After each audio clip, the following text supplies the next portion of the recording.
go to the board and talk to them. I'm sure sit up there and do what they want.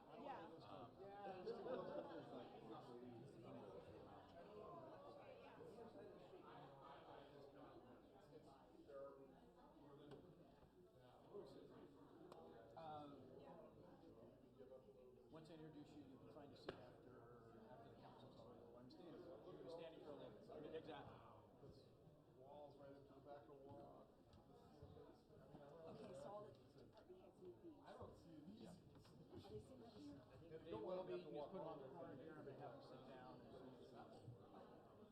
So what we're gonna come up with a few concepts and say, okay, here's what we want.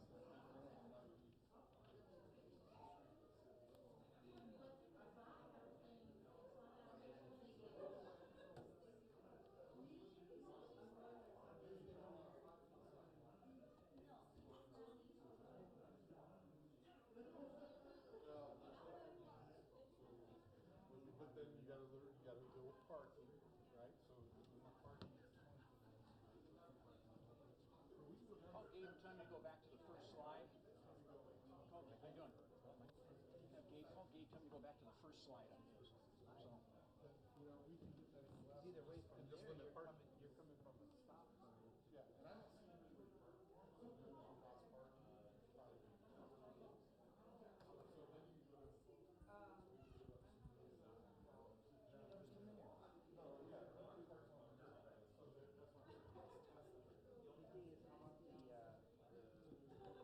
The slope, the sidewalks allowed to be smaller than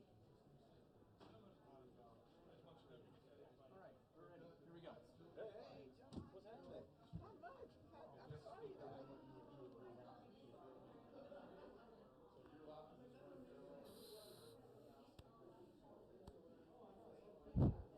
All right, we're going to go ahead and get started.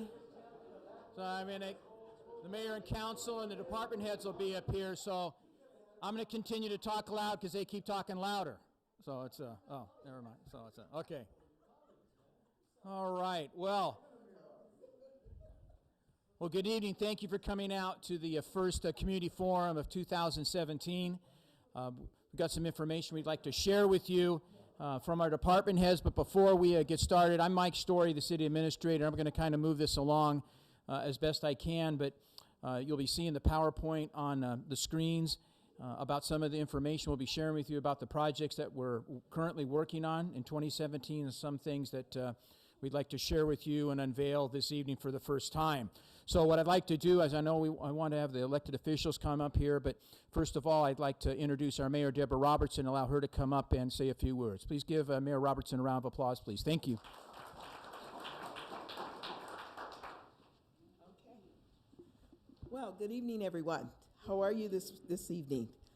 I'm so happy that you took the time out to come out and at least let us have our first community forum to start giving you an update of exactly what's going on and the progress of a number of our projects that we've been working on, as well as some of the things that I've asked the staff and Mike Story to consider with all of this unexpected but much appreciated rain and the things that we've had to deal with regards to our roads and things. This evening, they have a number of presentations of where we are with different things within the department. There is going to be, in this next year and a half, a lot of things that we're going to have to get groups to come in, the citizens come in, and give us some input and assist us as we direct ourselves on what are we going to look at in 2018 as it relates to our sunsetting of our users tax.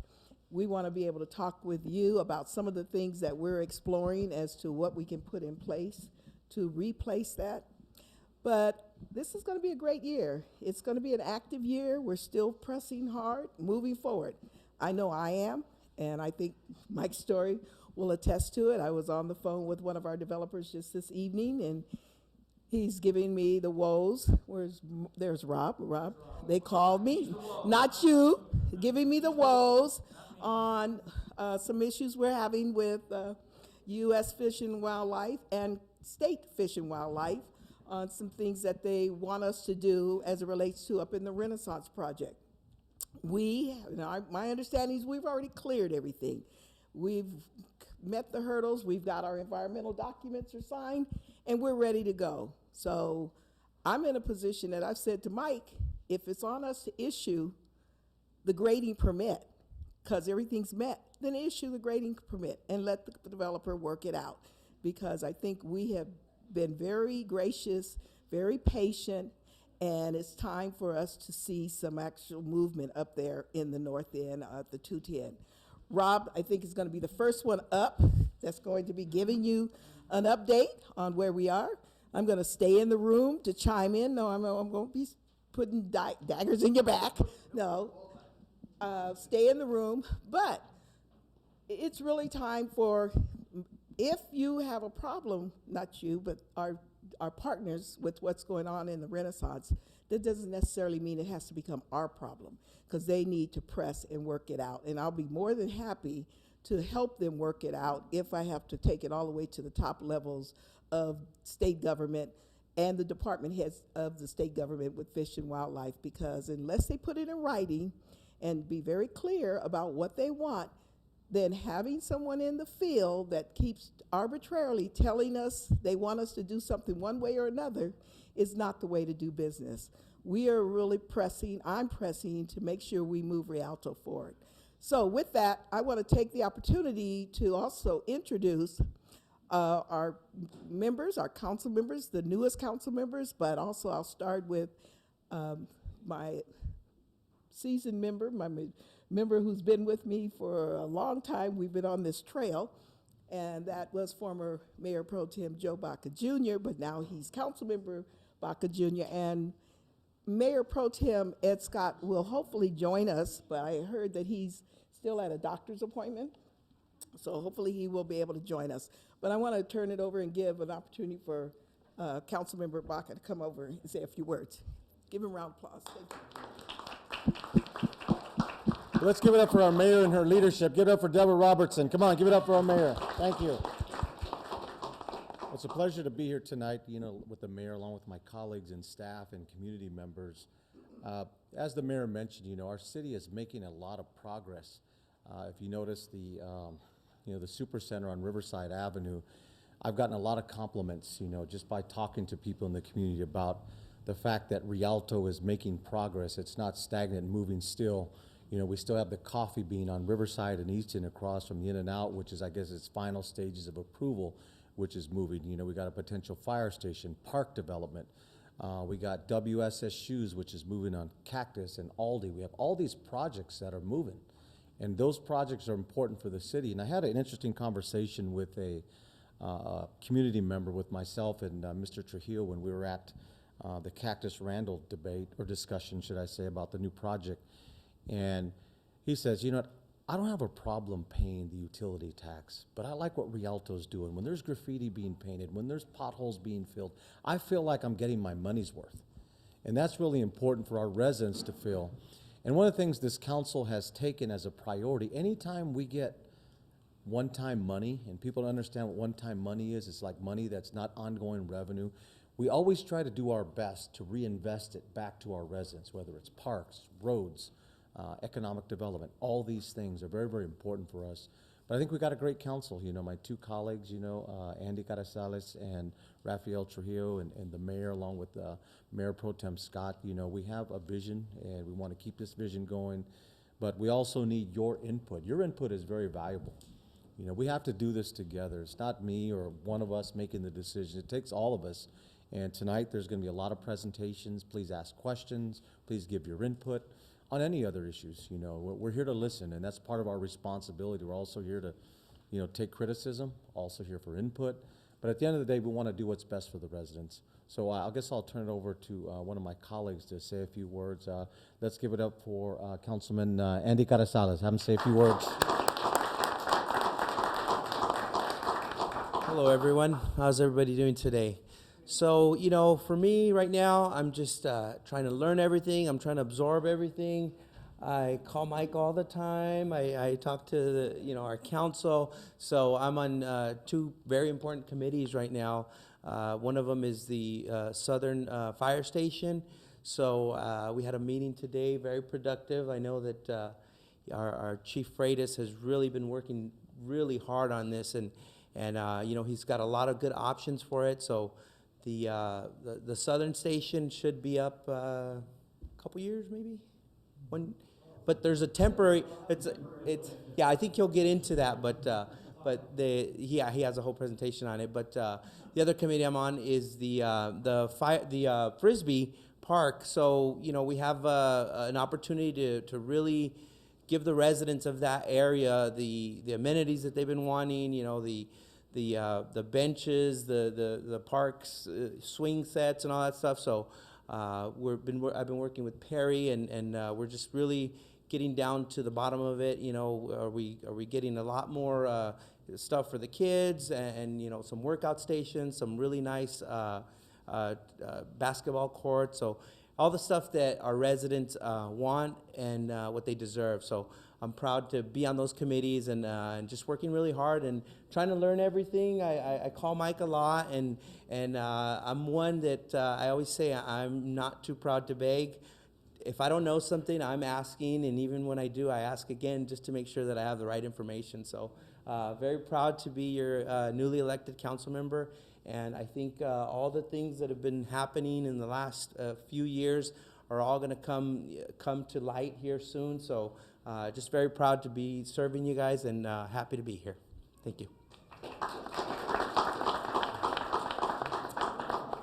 And Rafael Trujillo. I'm sorry. Thank you, Andy. I'm proud to be part of this team. You know, we have a vision with the mayor and my fellow city council members, and to be part of this team and be able to engage the public that we have in the last couple months that we've been here. We, as been alluded to, I currently serve on the Cactus Randall Park Committee, which is the only undeveloped park in our city, and you know, we're able to kind of work with the residents to get their input and be able to make the changes that are needed. You know, and we're going to continue doing that throughout. So as our community changes, we're going to get a lot of input from our community, and we invite you to continue engaging with us and be able to provide input in all of the projects that we're working on. So I just want to say thank you to everyone, and hope you enjoy this presentation. Thank you. Okay, I'm going to turn this over to Mike here in a minute, but a couple of things that I wanted to also just comment on and say that in addition to what I commented on or opened my remarks about, is the fact that there's a lot of things that we do need to do in our city. We've put them off for so long. Deferred maintenance was a number one. And so we've been putting, as as Councilmember Baca said, a lot of money into the infrastructures because we know roads and things, that is immediate impact, and it also affects you, and it affects your bottom line and your wallet. The other thing that we need to talk about, and this evening even the chief, Councilmember Carazelis talked about the fire station that you'll hear about down on the south end, number 205. And our police chief is going to be sharing with you, wherever he happened to go, stepped out, there he is, some of the needs that they have in the police department. But also here in our city, it's time for us to think about what we need to provide and bring forward for our citizens in the city of Rialto. We have had a number of presentations. I've been on the council since 2000. I've been in the city since 1988. Number of presentations about looking at a city hall that is reflective of our community. We're over 100,000 people here strong, and our build out will be 150,000. So it's time for us to also have that conversation brought onto the table, and brought onto the table in a point of not being if we're going to have one, but when we're going to have one, and how we're going to go about building and developing something that meets the needs of all of us. So as I've said to the chief this evening, when he was telling me we had a blackout, and you know, the police department's facility is old. It's over 1973, I think he said. You know, we have needs. And we also have a need to make sure that we have the space so staff can work appropriately. So we will probably need to hear from you, get your input, your thoughts on how do we build something that meets everyone's needs, and probably build it right here on the site that we're currently on. It's not to say this time we can't move one ahead of the other. We need to figure out how do we make a plan and move forward on a plan that moves forward and benefit and meets the need of everyone in our community. So those are some of the things that I think when you hear from them. And just as Raphael said, as well as Andy, we are currently getting input from the citizens. We had workshops on Saturday, both for Cactus Randall and for Frisbee. Perry Brent, our community service director, will go over the status of that. There, in addition to, you should be receiving, if you're within a mile radius, in the mail, a survey. We need to get the survey back. We need to get your input. I'm also informed that there's an online survey. And the online survey is another way to get the input. But as I was sharing with Perry and wanted to assure, the online survey, we need to make sure that the people are coming that are responding that are residents in the city, because that's how it's going out in the mail to the property owners, to the addresses of the residents in our city. And I would hope that the online information would reflect comments from our residents as well. So with that, those are just a few of the things.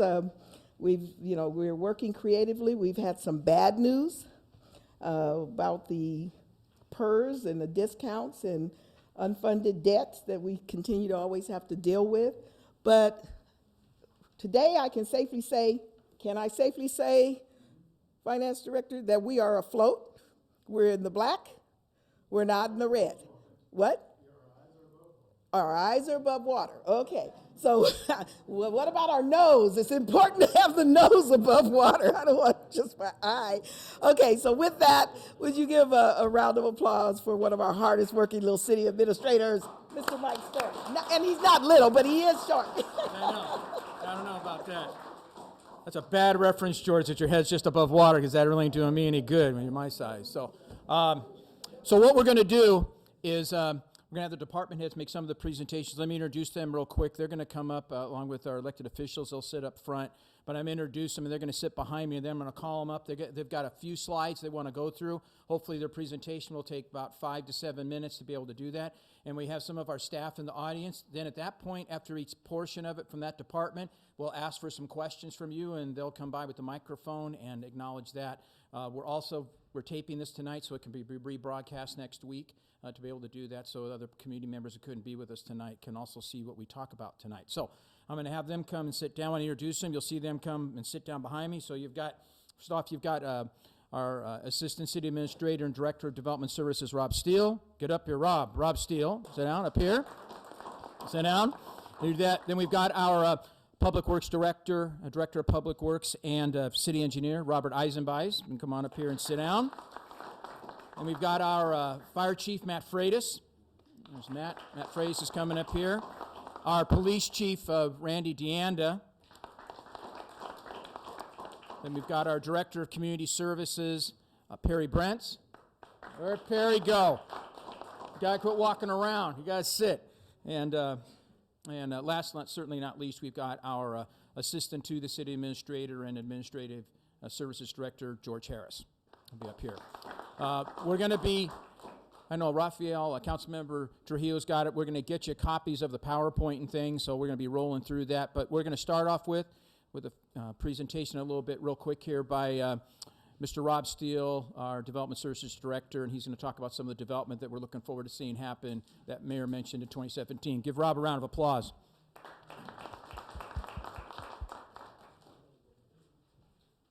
Do we have to work this mic? Dave's going to work it? Okay. Good evening. I'm Rob Steele, Development Services Director, and I've been asked to give you a brief update on a couple of projects we've been working on actually for quite some time. So the Mayor mentioned Rialto Renaissance. That is the retail component of the airport redevelopment project. So without boring you, that project, you're going to see the pre-pictures here, and I'm going to kind of tell you all the tenants that are going to be coming and when the project is going to start. and when you can shop and dine and go to the movies there. But it's been in the makes for 14 years now. I started on it in 2003. It was you know, a pipe dream for the council and the staff that were here at the time to close an operating airport. I think there'd only been one other case in the United States where a city had closed an operating airport against the opposition of the Federal Aviation Administration. So in 2005, we got special legislation through Congress that authorized us to close it. We used the ensuing years leading up into the recession to plan for the relocation of all the tenants, the demolition of all the existing improvements, and the replacement with homes, shops, and industry. Right about the time we got all the plans approved, the recession hit, so that was kind of the kick in the behind for the first time. Then our primary funding source to cause the relocation of the tenants, the demolition of the airport, was redevelopment funding. The state dissolved redevelopment agencies in 2012, so we had to regroup again, come up with a strategy to complete what we started. So with the city council's leadership, we raised $30 million to finish the relocation, to finish the demolition, and as you've driven by it now, you've seen the airport's closed. Actually it closed in 2015, so just 2 years ago, April 1st, 2015. We've already sold land for industrial users on the airport, and now, as I mentioned, when the slide pops up here, you'll see the shopping center that is sort of the emphasis of the project for us right now. So, I don't know, am I gonna? Coming? And then we'll do the, Shadow puppets, anybody? there we go. Go with that one, and then we'll go back to the other one. So, the center itself is gonna be at the intersection of Ayala and the next one there, Gabe. Intersection of Ayala and Renaissance. So you see the layout there. Theater on the western edge near Linden. Burlington Coat Factory, 24-hour fitness or sign tenants to occupy the centers. We'll have some other inline shops that are on the southern portion at the bottom of the screen there. GS Love, Ross Dress for Less, Ulta Beauty, trying to think some of the other ones. Those are sort of some of the soft goods tenants that are going to location. Then you'll see the pads along the frontage. They're designated for a number of restaurants. So TGIF is signed for one of the pads. They were working with Buffalo Wild Wings, Red Robin. Chick-fil-A is on the north side, Starbucks, Miguel's Jr. So there's a handful of tenants that they've got letters of intent from and hoping to confirm with leases. But as the mayor mentioned, we're kind of teeing this up to start grading next week on it. We do have some issues that have kind of come up late here with some endangered species. Burrowing owl, which we've known inhabits the site, so we're trying to make accommodations to follow the proper procedures to relocate those owls to appropriate habitat. As in other areas of the city, we've had to deal with San Bernardino kangaroo rat, and we're having to make provisions to trap or try to trap kangaroo rat to see if they're present on the site. And then there's also a flower that's on this location that we'll have the ability to disturb or to take the flower, but we will have to acquire habitat off-site to mitigate for the disturbance at this location. So, all this stuff looks like it's very simple to cause. It's, as I said, it started in 2003. I can't kind of convey to you how much work goes into the trenches and trying to put all this stuff together, closing an airport, acquiring sites from other governmental jurisdictions, dealing with the endangered species, let alone deal with the normal permitting processes we have as a city. But there are a lot of people besides me and my shop that have made this pretty much their full-time vocation, trying to put this project together. So if everything goes well, we'll close on this property, we'll sell it to the developer, and they'll start construction. We're shooting for next week, and worst case, we hope it's the following week. And again, that'll take a little bit of help from our from our state and federal colleagues on the few remaining endangered species issues. So that's the Renaissance Marketplace. We also have a project we're working on kind of just cat-a-corner from this location. It's an 8-acre site that's right along the freeway there. We're looking to put another sit-down restaurant, a hotel, and some other food uses and retail uses on about 8 acres there.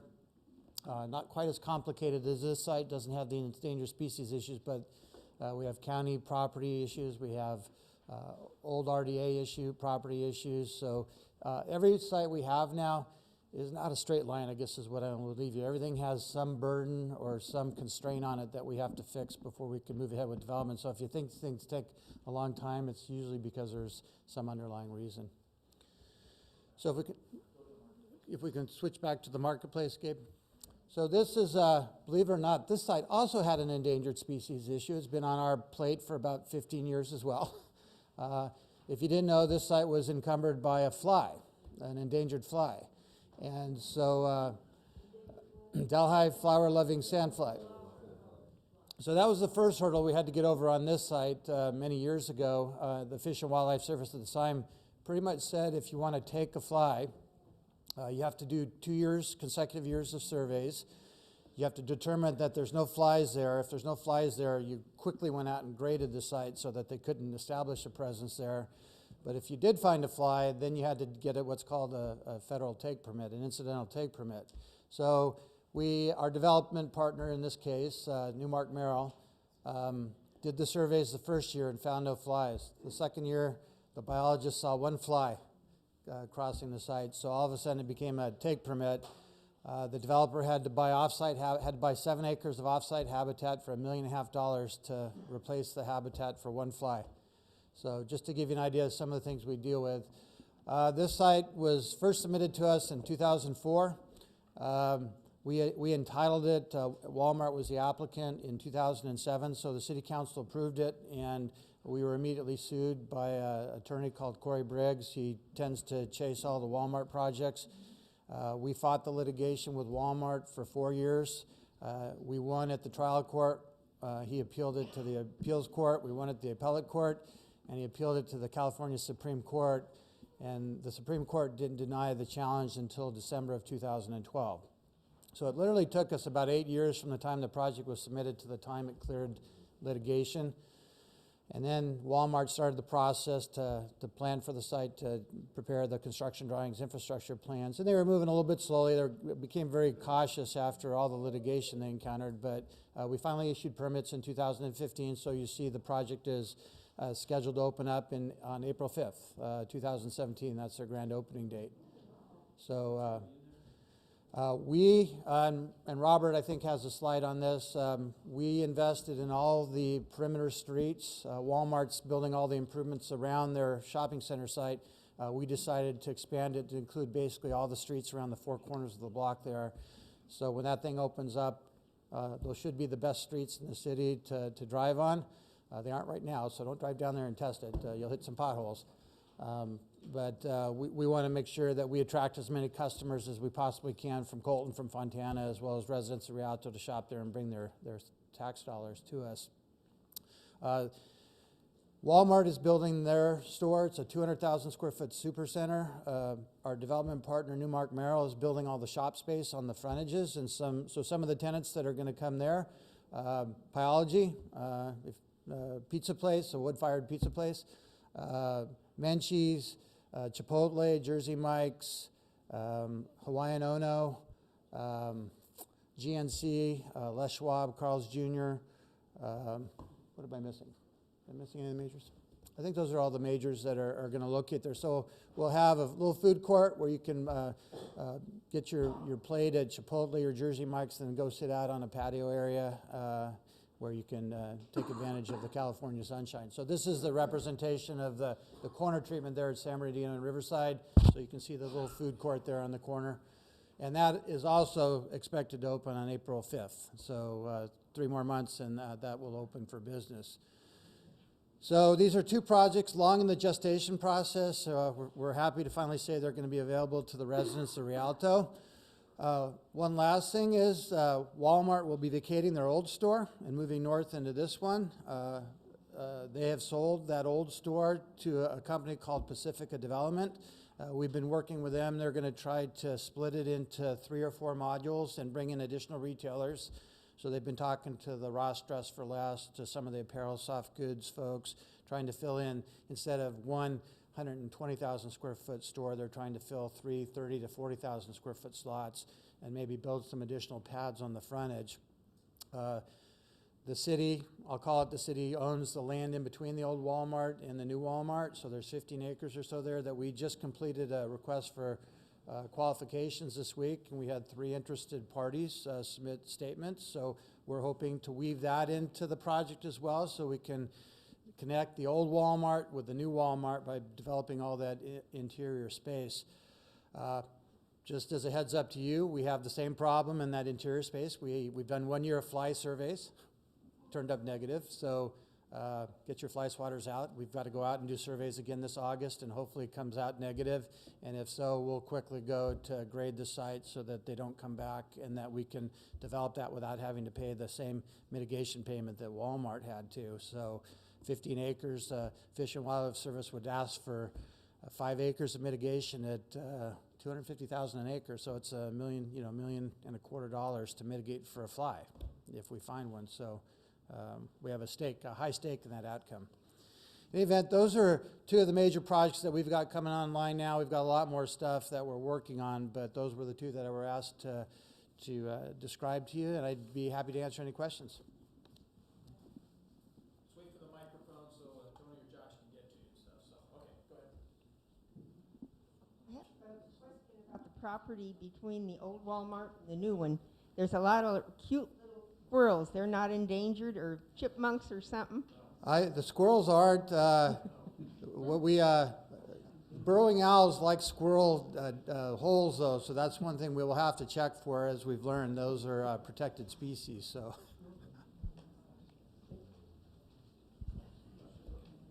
Mine is, I just want to know if there's a timeline for the old Walmart store to be converted into something so that it's not an eyesore when you enter the city.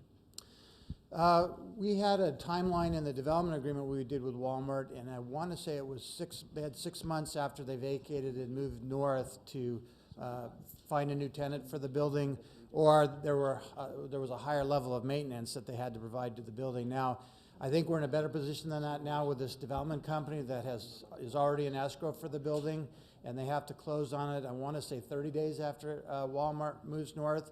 So as soon as they're invested, and I think they're spending $6 million to buy that building, they're going to want to get tenants in there and start generating rent. So they already met with us 2 weeks ago to look at how they would subdivide that space, what the approval processes are, what tenants the city wanted. So I'm optimistic that they'll be able to refill that space pretty quick. Once the Walmart opens up and all the traffic's there, they'll start getting a lot more interest from tenants for that location.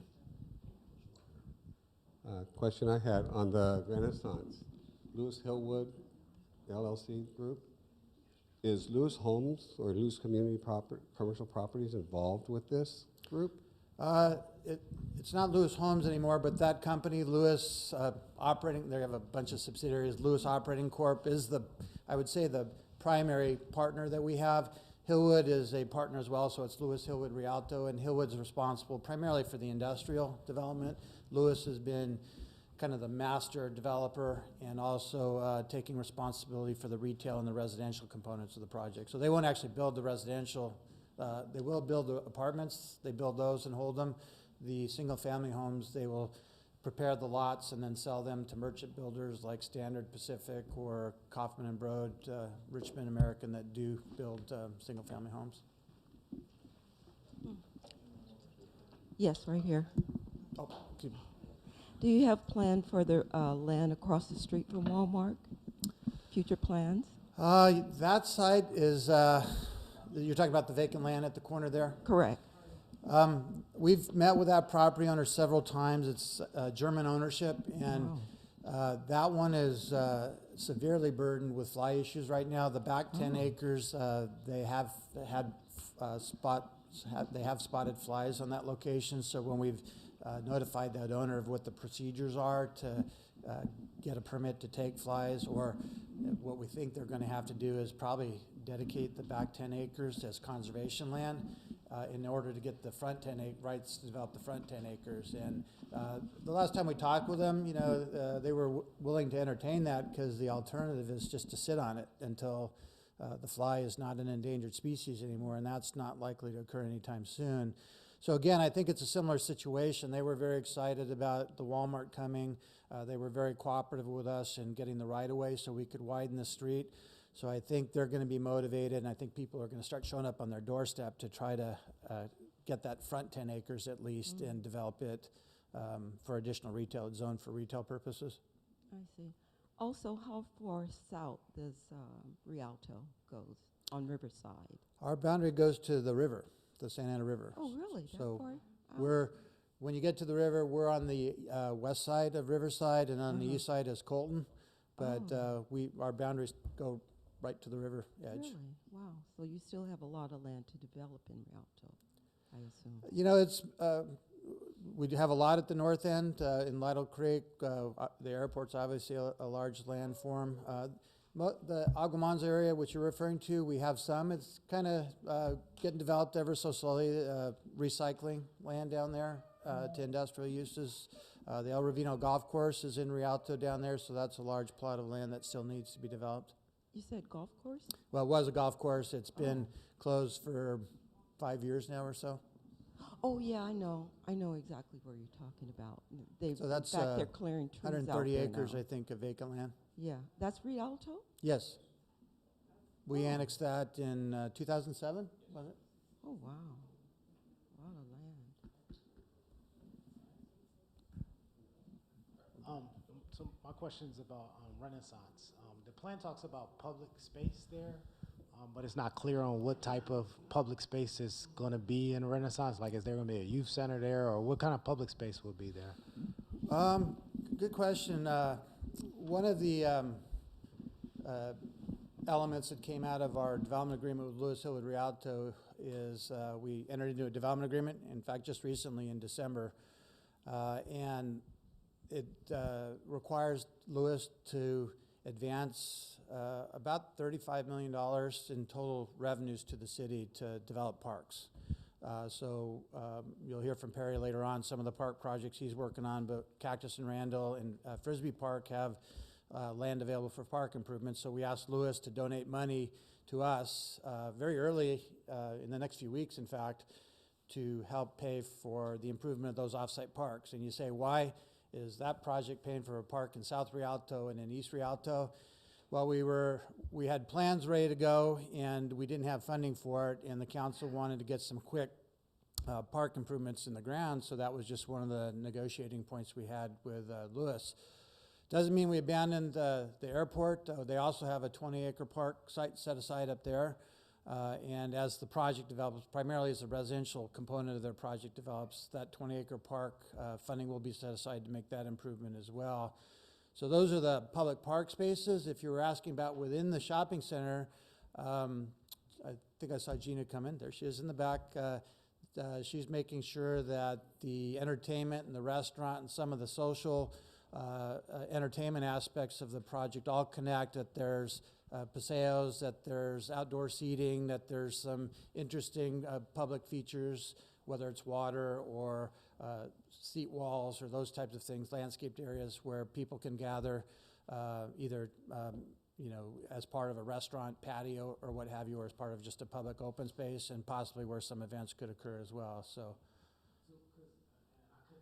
Misreading, but it sounded like some of it is private and that you have to live there to access some of the within facilities. the residential park or community, there will be HOA facilities, so they will have a clubhouse like you see in Rosanna Ranch and in other master plan communities that will only be for the residents of those areas. Again, we provided for a public park outside that HOA controlled area that will be accessible to the whole community. So the 20-acre park will be available to everybody in Rialto. The clubhouse, park house, pool area will be available to the residents that are paying the dues to support those facilities. And then they also have a couple of little pocket parks. I think they're half-acre, 1 acre internal. I want to say those are also for the exclusive use of the residents, but they're a relatively small part of the overall open space. Control of that area, it also sounded like, do you have to live there to travel back and through there? Like, how would that, like, if I don't live there, can I not go? The way that the plan read, it just kind of sounded like some of it is exclusive private, and so if you're not a resident, then you don't have access. And so, how does that happen with patrol and that kind of stuff? Like, Do I have to have a permit or gated something? entry, Gina, intended to be gated entry? So gated entry community, typically there'll be some control. Yes, the residential component of the Renaissance specific plan is there will be individual tracks and they are gated. And so the public open space for those residents, it is geared to those that live there. And that's that community center that they're speaking of, and then those what we call pocket parks, they're half acre in size. The 20-acre park is what would be open and available. It does have some facilities, but not a community center. At least that's what's planned on the plan as of today. You would be able to take advantage of the paseos because those are open recreational opportunities that go up and down, for example, Linden Avenue, et cetera. And so those paseos are bikeways, et cetera. Those things that are incorporated into our public infrastructure and our streets, anyone can take advantage of that. But the actual facilities on site behind the gate, yes, sir, that's correct. Okay?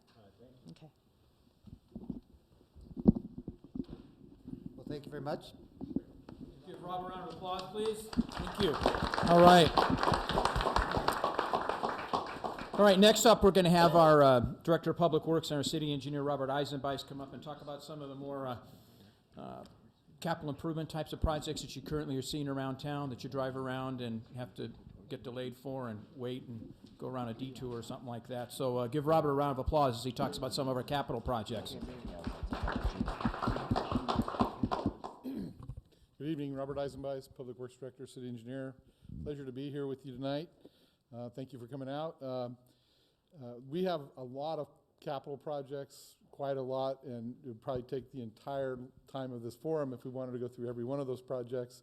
So we had to just pick a few that were the more prominent projects that are coming online this year, looking at that work being completed. So one of the projects, and what you'll find is a lot of our capital projects are trying to support some of the projects that Rob's talking about in terms of, you know, the economic development and making sure that when the developers do their piece, but then there's other parts that are not the developer's responsibility, and we want to put our capital dollars into enhancing those other parts so that we end up with a complete project and not have some piecemeal. And as he alluded to, down at Riverside and San Bernardino and Willow, those streets are all being completely improved, so it would support that project. And then we're even going to resurface streets that are beyond the limits of those projects just to have new pavement surrounding the entire block, that, if you will, even the old Walmart site. So that's going to really look nice when that's all done. Right now it's still under construction, so I know it's a little tough getting through there. And hopefully by next week we'll have the median contractor, that's the Walmart contractor, will be out of the median, and we can put the lanes back where they need to be and make it a little better getting through there. And then as soon as all the final utility cuts are done, we're going to have our contractor that's working for the city come back and do all the final surface on all those streets to really, you know, get them looking really good when they're all done. So I know that's going to be the part when that's done, it's really going to look really good, and it's going to be nice to drive through there. That's not one of the projects we put on here, though, because I knew he was going to be talking about it. But the other project we have, which is our first one, is Ayala Drive, and that's under construction right now. You've probably seen the work going on out there if you've been up there. That's, again, supporting what's happening at the Renaissance project. It's an important arterial, has the freeway access. It's going to be a big improvement to have that street widened and improved, new pavement. There's some storm drain work that's already happened on that. We have a fire station there. We've got the park. So there's a lot of reasons that street, by having that street, you know, fully improved, it's going to support the traffic that is needed for those amenities that are already there. So it's really going to be a big plus. This picture is showing some work that's actually happened this week. They were able to put the base course down along the outer edges, and so they're still doing some concrete work out there. They're really going pretty fast on that. The completion date is estimated to be about June this year. And there's also some work on baseline. I've gotten a few questions about that. We've got some utility relocations that have to happen, some Edison poles that have to move on baseline, but once that's done, there's some work that will happen on baseline just in the intersection area. It'll help one of the things I know people probably are aware of is that left turn to go north on Iola is pretty limited. You know, there's not a lot of space there. It tends to back up into the through lanes. So that's going to be a much longer left turn pocket there. And actually, I think it's a double left, so it'll actually really help the traffic flow there. And there's also some improvements south, and you've seen some of those even south of baseline. So that whole intersection will get a upgrade. We'll be improving the drainage there. It's not going to completely solve it, but it'll at least get the water through there so it doesn't just sit there ponded like it does now with the very, very limited pipe that gets it under Iola right now. So that's going to be a big plus when that gets completed. And then I guess we can go to the next slide. Another road in that same general area is the Alder Avenue street improvements. And that one we did that in phases because we have some major utility relocations, but we also have a significant amount of right-of-way that had to be acquired for that project. So we wanted to get started on the utility relocations. We wanted to get started on some of the basic improvements, and that's already happening. In fact, that first phase is just wrapping up, should be done here very soon. And then we're going to start right into the phase 2 because I think the last acquisition we have, I think there's an action coming up on the council. The next council meeting will be the last piece of property that we need. And so we're finalizing and there's some utility relocation that's associated with that project as well. Those are the Southern California overhead lines. We're working on those relocations so that we can move forward with construction. Our projected start for that is June this year. And with all the other work that's already happened, we think that could be a 6 to 9 month construction window, maybe less. And we'll know better once we have our bids. We're going to go out to bid here very soon. And then when we get a contractor on board, we'll have a better idea of that schedule. But we have some estimates on that already. So that's another big project. And again, that's going to support the Renaissance area there with all the development that's happening up there. And it just provides better access to that area. And, you know, with the new retail development, that's going to generate a lot of traffic. So we really want to make sure that we can, you know, get people to and from that site and not create a big traffic jam.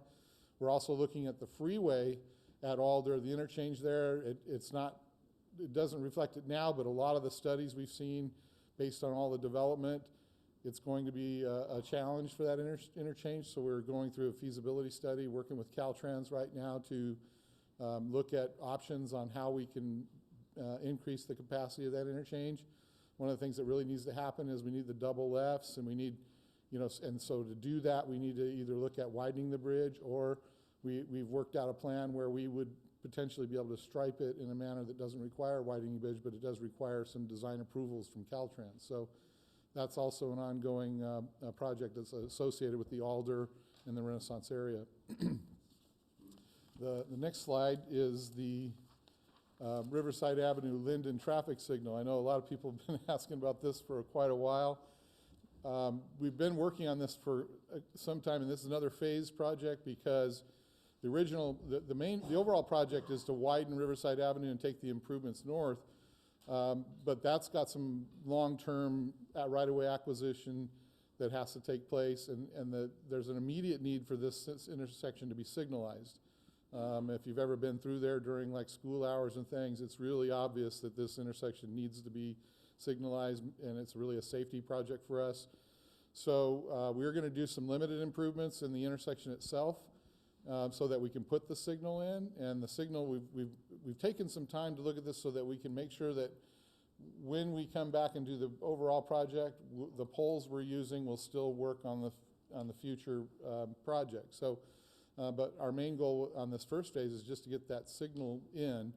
And there's a whole bunch of utilities through there, a lot of West Valley water lines, and it's just been a real challenge to figure out where we can get the foundations for these poles and everything in there. And so we've been spending quite a bit of time with the contractor that we already have on board to just verify, dig out where they're going to be, make sure we're not interfering with any of the water lines, don't want to have to do any relocations, things like that. So we've just, in the last couple of weeks, have really nailed all that down. So now we're getting those poles ordered. There's a long lead on traffic signal poles. They aren't off the shelf. They all are custom manufactured. They're fabricated based on a custom order from, every You know, the little stand poles that don't have arms on them, those are pretty standard, but the arm poles are always all customized to whatever the location is. So, and that's going to take some time to get those poles fabricated and delivered to the site, so it's still going to be a little while before we see the signal, but if, based on where we are right now in the pole order, we should see that signal in place by June this year. And so that's going to be a big improvement in terms of circulation and safety for that intersection. And we got a whole bunch of other projects, but I don't want to take up the entire time for the forum, so open to any questions.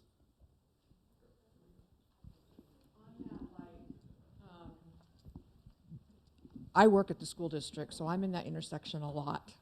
So my question to you is it, since we're not going to be widening the road, there's no room for left turn pockets, is it going to be a three-way signal? Meaning we're going to do some limited widening in the intersection, so we will be able to get a left turn pocket and a left turn narrow phase. So that's one of the things we want to, and one of the discussion items was possibly making it a protected permissive, but every other signal along that entire length is all just simply protected, and I'm a little concerned about introducing a different type of signal when we have so many of them that are all protected lefts. And I don't know, not wanting to get too technical, but the protected permissive is where you have the head that gives you the green and you can turn and you get better capacity of that, because if there's nobody coming, you can still make the turn. But I'm still looking at the fact that every other signal has protected lefts. We want to be consistent along that whole corridor. Are we going to put something there so people are prepared for that signal to be there? Meaning, I've seen where we install new signals and people don't seem to recognize that they're there and run through the light without being... We typically put advanced warning signs for the signal in, and this will have that. And then the other thing that we do often is we will put the signal in a flashing red mode for the first week or so. And so that it gets people familiar with it and everybody stops, and then, you know, after that, hopefully people will recognize that it's there, and then people who haven't been through there would just see it as another signal. So, yeah. Okay, good evening. My name is Lynn Summers. And one of the things I wanted to ask was on phase 2, the Alder project. I noticed I started seeing bike lanes. So I'm hoping that with all of the redevelopment, will we be having more bike lanes? If so, where will this be, and will we be able to have access, so there'll be maps and stuff so that people will be able to use those? Yeah, part of the specific plan for that area has a sort of a master bike lane layout with it. So the answer is yes, there will be interconnectivity of the bike lanes through that area as the streets are built through the development. One of the challenges is with Alder, when we get to the interchange, we have very limited space and there's a lot of truck traffic there. So what the specific plan has done is actually shifted the bike lane crossing over to Locust, which is a bridge over the freeway that does not have a lot of all the truck traffic, and it's a much better solution for getting bikes across the freeway and not having to go through an interchange with all the ramps and everything. So that's the plan for that. There'll be a jog over in the routing of that bike lane to get to Locust. But to answer your question, a lot of the roads in that area are designated to have bike lanes. There is a layout that's shown in the specific plan that identifies those bike lane areas, and so there's a variety of. In fact, I think Gina alluded to along Linden, there actually will be what we call Class 1 bike lanes. They're completely off the road, separated. Those are the best you can get. And then what a lot of them are going to be is the type 2, which is just striped. And there might even be a few what we call Class 3, which are shared lanes, but they're marked to identify it as a bike route. So will that be up and down Riverside also? I would have to check on the Riverside. The ultimate plan, I would have to check to see if it has bike lanes on that. I'm not absolutely sure right now. Hi, I just wanted to know when maybe there's going to be a Pepper on-ramp and off-ramp to the 210 freeway. I'm glad I have good news on that, this week, I keep calling them Sandbag because that's what I've always known them as, but they're now called the San Bernardino SBCTA, which is San Bernardino County Transportation Authority. They awarded the contract to Riverside Construction this week for those ramps. And they have to go through one final check with Caltrans on the bid that was submitted. But the staff there is of the opinion that it's going to get through that review very quickly, and that they should be able to start in the next 30, 40 days, maybe a little longer because they have to do a lot of paperwork, get all of their all the submittals that they have to make, get approvals on before they can get started. But very soon they're going to start that construction, and we're going to see if they can do that as fast as possible. The timeline that they've been using is a 12-month period, but I feel like, knowing that contractor, I think they're going to be able to do that a lot sooner, especially since the ramps themselves have already been graded. So what I see there in my experience is it's probably more like a 9-month, and it may even be as soon as 6 months. So that assumes they don't run into any major issues while they're in the construction. I have a question. It's maybe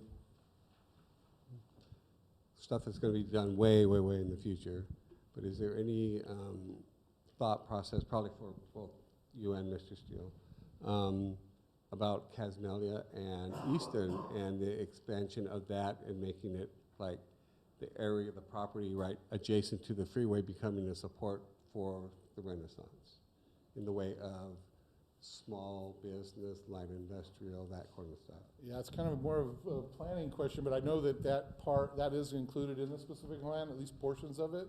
I want to say it's freeway incubator, is that the zoning? And so it allows for a variety of uses from commercial to even some light industrial, I think, is allowed in that. So we're starting to see some applications in those areas, and the problem with it is the depth of the lots. When you take out right away, landscape setback areas, it doesn't leave much developable areas. So we did do a little concept plan that showed small incubator type businesses there. Some of the early interest we've gotten is more from truck sales, boat and RV storage. We do have one small industrial user that wants to bring a plat to one of the wider areas, but that's one of the struggles we have with it, is just kind of how long and narrow those lots are.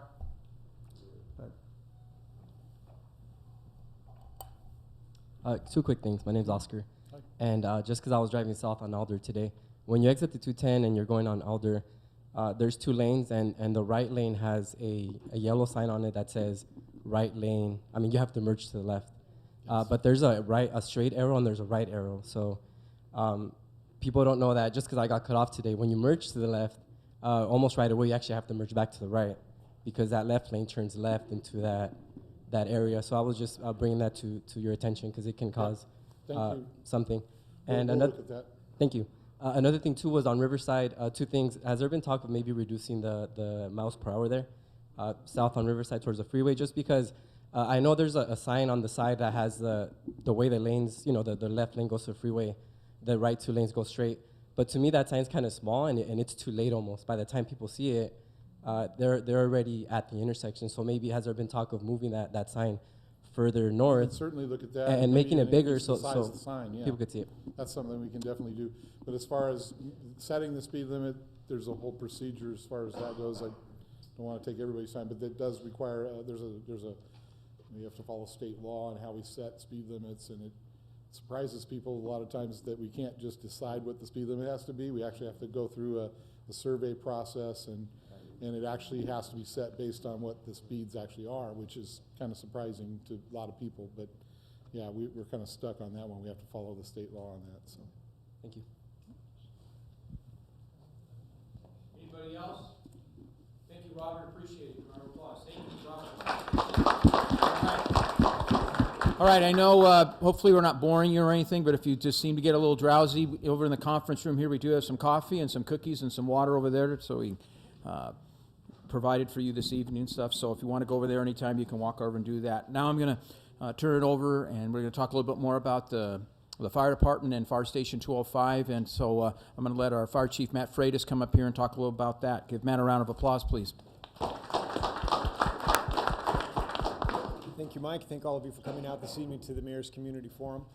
As has already been discussed, one of the biggest things coming up with the fire department this next year is the beginning of the construction of a new fire station in the south end of the city. So I'm going to go into some of the details of what that'll look like, but before I do, I wanted to talk a little bit about what we currently have for fire stations, and I think everybody knows that we have lots of fire stations, but why do we need another one, and how do we pick where we put our fire stations? So I want to define that a little bit before we talk about what we're going to be getting into. So what you're seeing up on this diagram here is the current location of our 4 fire stations in the city of Rialto.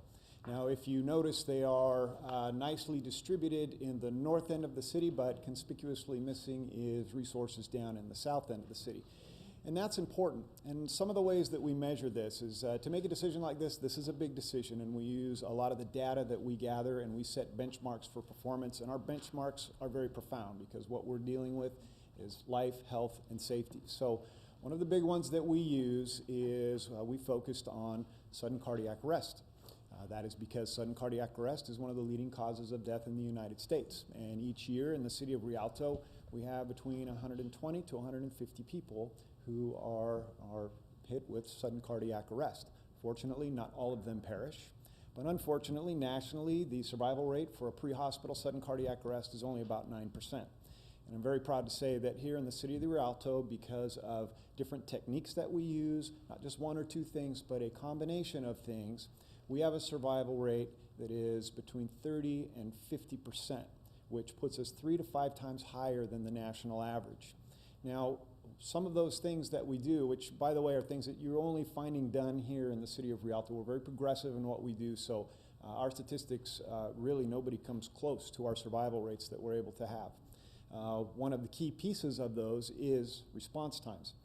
And as you can see back to this map now, one of the problems that we have is that the response time to the southern end of the city exceeds 7 minutes. And that's significant because from our research of all the survivors that we had from sudden cardiac arrest, none of them occurred if the response time was greater than 7 minutes. So if you see on the diagram there, there's a red line that goes across. That hits right about Randall Avenue. And based on our historical data, we are unable to get a unit south of Randall Avenue in less than 7 minutes. And for that reason, although we have good success distribution throughout the rest of the city, we really have had no survivors south of that line unless we happen to have a unit that was traveling through that area and they just happened to be there when the call went down. Short of that, we do not have the kind of success that we should in the south end. That affects about 16,000 members of our community. If you look just north of that, we have what is our rail system. And that is also a significant piece because all of us have traveled north and south, and we all hit the trains, and they're annoying, but within 3 to 5 minutes, they will go by. But we did some study on that as well, and particularly because our station 201 is going to have to go down Riverside or Willow, we looked at how many times does that train go in, how many times a day do those gates go down. Well, you might be surprised to learn that collectively in a 24-hour period, those gates are down about 5 hours a day. So that puts our line up even farther because we don't have any stations that are south of those railroad tracks. So that increases our affected population to about 22,000. So this is why we feel a sense of urgency to start moving for a fire station 205 that's located in that southern area. And if we can advance the slide one, you can see this is the general area that we have selected. We've done a lot of research. A lot of it has to do with placement. A lot of it has to do with available real estate. So this one is in the area of Willow and Valley, and if you can advance it one more, we get an aerial shot here. So what you're looking at here, if you can kind of orient yourself, at the bottom of the screen is Valley Boulevard, and that's our old Walmart. At the top of the screen, obviously this is an old picture because we now have an almost complete new Walmart. And in between is 18 acres that is owned by the successor agency. And that red outlined area is one that we have identified would be an ideal spot to put the new fire station 205. It does not impede our ability to build more commercial to the east of that, but it gives us a great location to get out onto Willow Avenue. It's about just under 3 acres, but our plan is to be very creative in how we can not only fix our public safety needs, but we can also make contributions back to the quality of life to the community as well. So we're going to do that in 3 phases. So if we can go to the next slide. So what we have, this is kind of a diagram of that kind of pointed shaped lot there. And we're proposing that we do this in 3 phases. As they mentioned earlier, I think it was Councilmember Carzales, who is on our ad hoc committee for this, along with Mayor Pro Tem Scott. The rule of thumb for building a new fire station is about 2 years. And with the statistics that I just told you, you can see that we're not willing to wait 2 years. The community shouldn't have to wait 2 years. So we want to come up with a temporary solution, and that will be phase one. This will probably be, we're looking at modular type buildings, temporary apparatus storage that will go down in those areas that that's pointing to. Those can be built fairly quickly, and with that, we will be able to staff that station. Now, one thing I should note, building facilities is expensive, but the biggest expense to opening a fire station is paying for the personnel to go in there. And I'm happy to say that because we have completely reconfigured our staffing for our fire department over the last 2 years, we have managed to staff more people at a significant savings, a savings so significant that we already have a engine 205 and an ambulance 205 that's already been paid for. With the reconfiguration, about 92% of the costs were already covered. So very small margin, and we already have those resources. So that is an annualized cost that's pretty much already covered. Now we just need a place for them to go do their thing. So we start with phase one. While we have occupied phase one, we start phase two, which is the permanent fire station. And we are looking to keep our costs as low as we can. We're using kind of a cookie cutter design that an architect has built several fire stations throughout San Bernardino County. And because we're using one that's already pre-established, it saves the city a significant amount of money in putting that one together. So that one will take the longest. Once we have phase two complete and we have a fire station, we move our firefighters out of the temporary into the permanent, and that opens up phase three, which is kind of became a very exciting discussion on what we could do here with this. Phase three calls for us to repurpose the temporary quarters into something else. And that something else, as we have discussed today, is a great opportunity for us to put a new community center into the southern part of the city. If you can advance to the next slide. What you're looking at here is a model that they had done down in Eastvale. Now, what you're looking at is a modular building. This is called a permanent modular building. So modular would be just like what you see next door here. The temporary buildings, they build up on steel frames, they build them off-site and just bring them in and put them together. So the cost of building them is significantly reduced, but they look like temporary buildings. This is the same concept, but this is a permanent module. So it looks like and is a permanent building, but we still enjoy the cost effectiveness of going with a modular design. This particular one is 5,000 square feet. It's got movable walls. It's got a beautiful interior design. We've discussed this today, and we would like to look at something up to about 5,000 square feet, which would be one of the largest community centers in the city, definitely for the south end of the city. So this gives us a repurposing of our initial investment into something that will be of great value to the community. So if we can go forward one more slide. So just to show you some of the renditions of what the fire station could look like, up on top we see, as I said, this is kind of a cookie cutter. It's been built in other areas throughout the county, so it's going to look a lot like that. We're still going to work with the ad hoc committee to pick the colors and the particulars of how it's going to look, but it should be a very attractive building for our community down there. What you see below that is our temporary fire apparatus quarters, which we will then use after the permanent one to house our reserve equipment, which currently is housed outside in the elements, so they take a beating out there. So this is going to preserve our investment into some of those areas. The last piece in there that you would have to go back, but if you notice, there was a big area that was not used in there.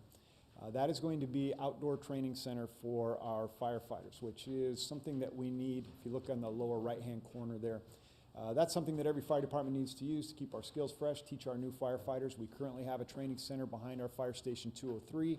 The problem is it's on the land that is going to be Renaissance project. So as that builds, we need to move it somewhere else. So this is going to open up some opportunities there. The reason I wanted to bring that up is that the question everybody wants to know is, well, so how much are we going to spend on this? And of course, we have a lot of work to do on the ad hoc committee, but you know, you're realistically looking into the $8–9 million if that includes the nice community center and all of the things that I spoke of here today. But to put it in perspective, one of our neighbors to the west, Rancho Cucamonga, is in the process of building just a training center. No community center, no fire station, no apparatus housing, just a training center. Their budget is $19 million for just that. So we could get this whole package for that price. We have, I think, done well with the community's money to give something that not only improves your safety, but also gives an opportunity for some quality of life improvements. So we're very excited about the project. Any questions?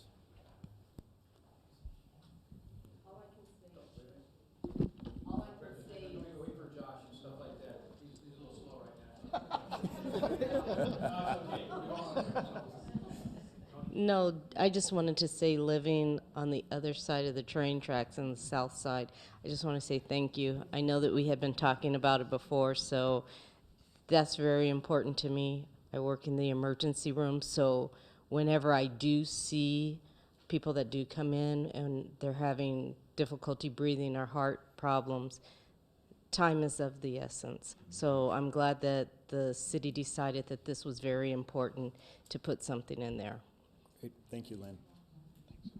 Yeah, I just want to say thank you for what you've done on the revamping, the control, still providing service, but the effectiveness of your department in doing that and the cost efficiency, just kudos. Thank you. Thank you. We're very, very proud to serve.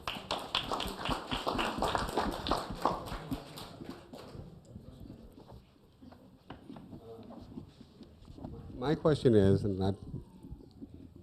with all of these things that we're looking at, the Walmart, the Renaissance, the fire department, and I'm sure we're looking at probably something for the police department too, because their building is kind of old. Are we going to try, how much are we going to put into all of this to keep everything green? Are we going to be doing solar panels? Are we going to be doing that type of stuff to pay for all the electricity and stuff like that? That's a great question, and this is where we get into, our committee met for the first time today, so we have a lot of good information and a lot of good direction, but we're still at about 20,000 feet on this. As we drill down to it and we see our opportunities, I think that is certainly an area that we will be discussing in ways that we can make these buildings, green buildings, not to overuse the term, but, take advantage of those things. And one of the things we did discuss is that, it's great to build buildings, but we have to make them sustainable too. So those are all things. It's a great opportunity because we're starting with a patch of dirt, and we can do anything we want with it. We want to do good things with it. Thank you, Chief. All right. Appreciate it. Thank you much. All right.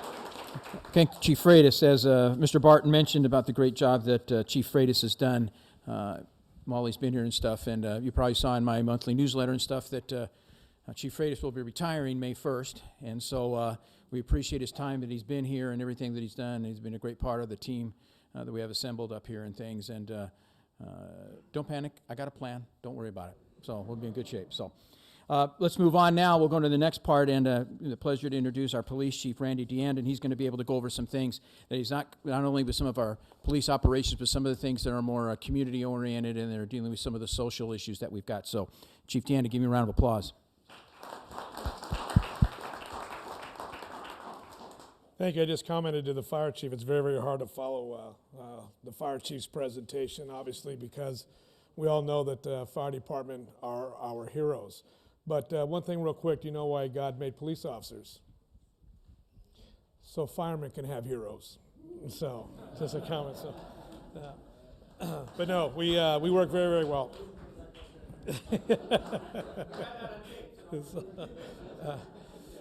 Just a few comments. I think you guys know that law enforcement right now, what law enforcement bears, we bear a lot of the burdens of what's going on in society. Your police officers are no longer police officers anymore, just enforcing laws and arresting people and prosecuting people. But police officers nowadays they're drug diversion counselors, they're domestic violence counselors, they're juvenile counselors, they're probation counselors. And there's a lot of things that are affecting, law enforcement society-wise. And I'm going to discuss a few of those things.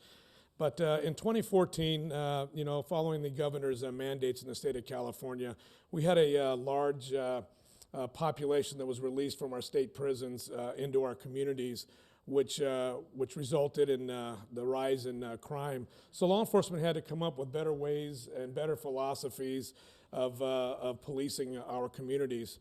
And one thing that I'm very, very proud of to say about the city of Rialto is that we've come a long way in doing some of those things.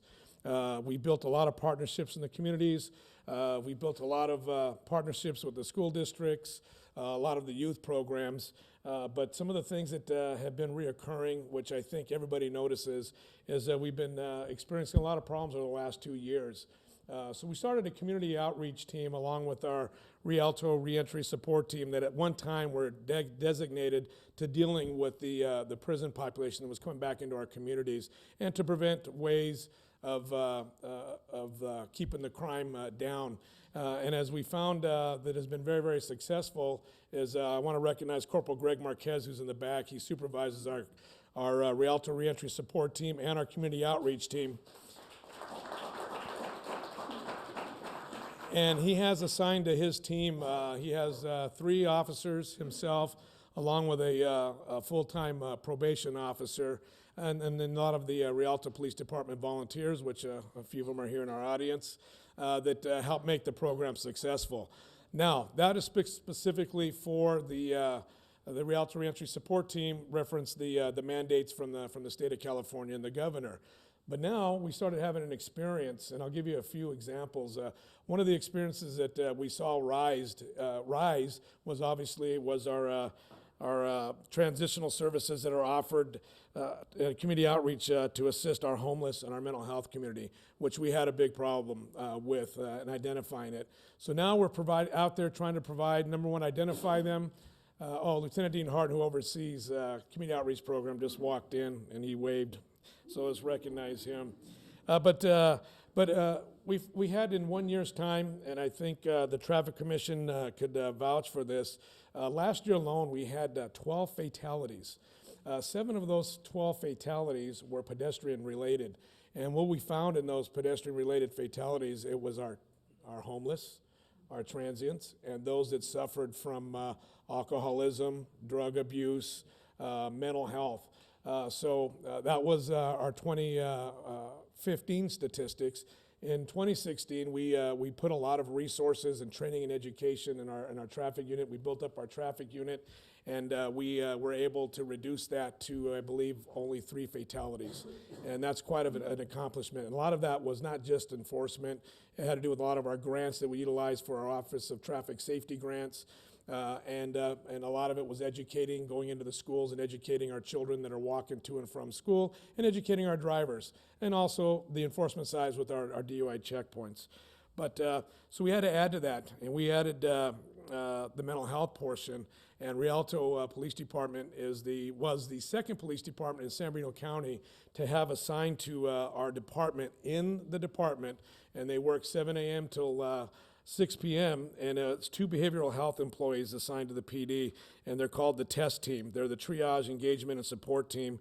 And then now we're going to be adding 2 more in March that are going to be working till midnight, and they're called the Community Crisis Response Team, to assist officers in the field to deal with homeless and along with the mental health. And they just don't stop, because we were having an experience in the county where we were spending countless hours spending time at the emergency rooms. We call them 5150s. It's our Welfare Institutions Code for those that suffer from mental health. Well, these teams that are assigned to the police department started out as a kind of an experiment, kind of a test project, but it's been highly, highly successful, because they find placement for those that need mental health. And they don't just stop by putting them and having them evaluated. They can follow a caseload up to 90 days, and they provide resources to the mental health. They're going to their homes, and they're providing counseling and other outreach programs, which has reduced the amount of time for our police officers to not be at the hospitals, but now they're now in the community policing what they're supposed to be doing. They've created safety plans for mental health subjects that are not hospitalized. We have referrals for the homeless, the shelter, the housing, drug and alcohol services, and outpatient mental health services. We just completed, I believe on January 26th, Corporal Greg Marquez and his team, along with the mental health, and they did the point-in-time count conducted annually to identify homeless subjects that frequented certain areas within the city. And we were able to identify 79 homeless subjects that were contacted on January 26, 2017 alone. And that's just what we know about and the people that we're aware of. That doesn't account the people that we don't know about in the city. But there's been a 43.64% increase from 2016, so it's in a rise.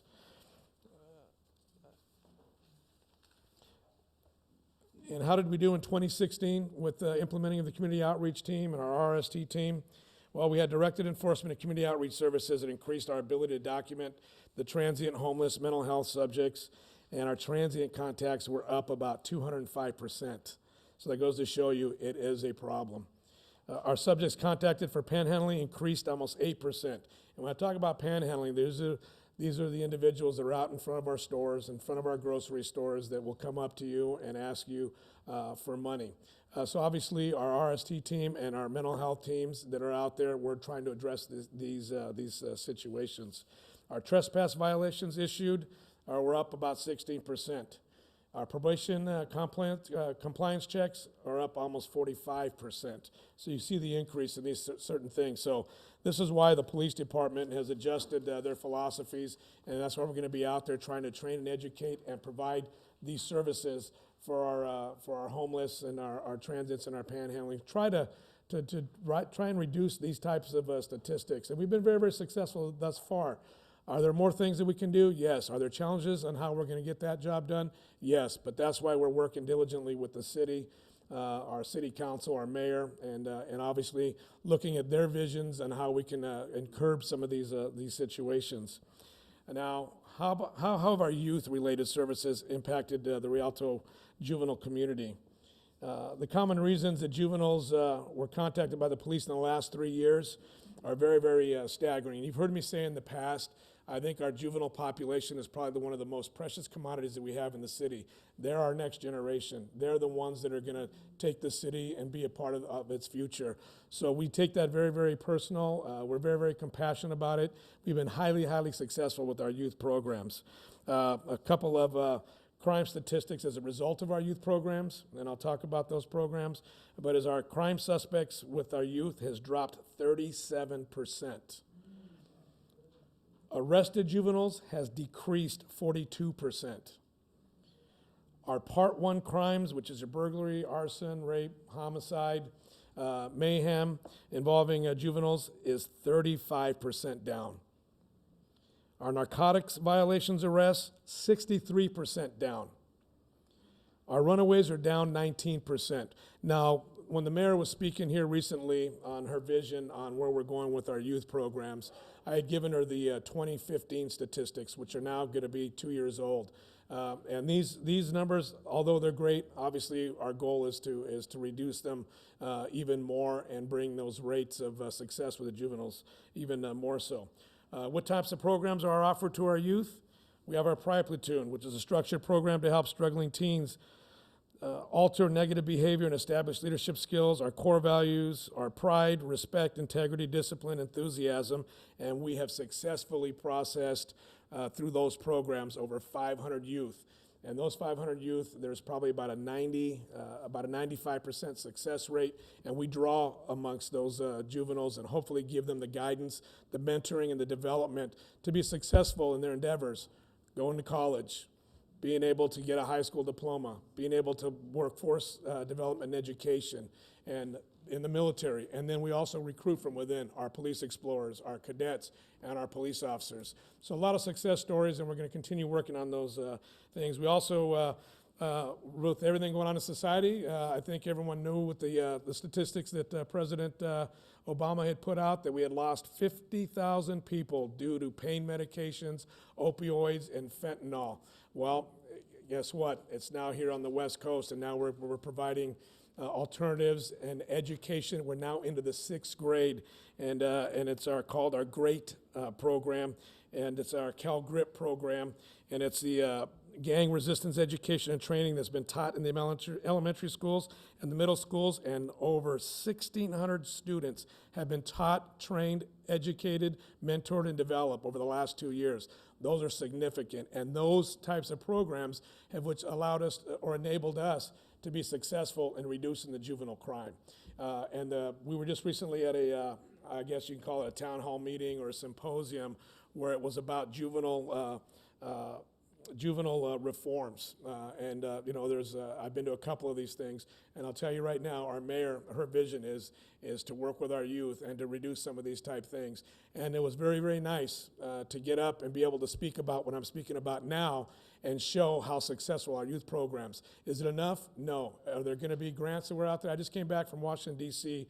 with the mayor, and we spent a lot of time on Capitol Hill, on the Senate side and on the congressional side of the House of Representatives, the Department of Justice, Department of Public Health and Safety, to over there to solicit some of the grants that are going to benefit our youth moving forward. And the grant season has just opened up, and hopefully by April, I'll be able to come back to you in April and tell you what other educational programs that we're going to have that benefit our youth, which benefits our community, which benefits our police officers. You got to have highly trained police officers, and we've done the training and education within our police department, because you got to have the highly trained police officers to go out and be able to work with the youth and some of these other issues that we're dealing with, and be able to say that, you know, we're trained in that area. So that way we don't have the situation that some of the other cities across the nation or the state are facing.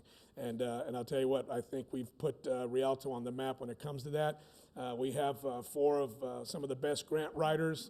A couple of them are here in the room, and we go out there and we depend on the grants. And so that's why we go and we put a name to the face, and we're well known in Washington, D.C., and makes me very, very proud. In March, we're going up to the state to do the same thing with our local state assembly people and our state senators. So we also work with the Summer Bridge to Success, which is early intervention techniques to combat peer pressure, improve communication, and enhance self-confidence. And we've had 120 participants in that. Basically having a summer program for our youth to participate in, so they're not out there getting involved in mischief, crimes, running away, or drugs. And that's our biggest thing. Now, is it enough with our explorers and all that? No, it's not. California has some very unique challenges that we face. We now are facing legalized marijuana. Legalized marijuana is now into our 6th grade level. That scares me. I have grandchildren. I know a lot of people here in the audience have children and grandchildren. And what's scary about it is, I'm not saying that our 6th graders are out there, you know, smoking marijuana, but what they have to deal with is the pain medications. They have to deal with the edible marijuanas, the brownies, the gummy bears, and they're very, very enticing to our youth. And I noticed Mr. Townsend over here in the back. I know how passionate he is about educating our youth with some of the things that they have to face. Well, we have to face them also. And we're doing everything in our power to combat all of that, those types of situations. So is there a solution to all this? Yes, there is. It's just working towards that solution. But like I said earlier, it's building those partnerships with the community, our churches, our public entities, our faith-based organizations, and the school districts. And I think we've been very, very, very successful. And this is just 2 parts of several parts that's going out there, but we're making every effort to meet those goals. And we appreciate the continued support of our programs through the community. And without the community, we cannot be successful in what we do. Thank you. Questions for the chief?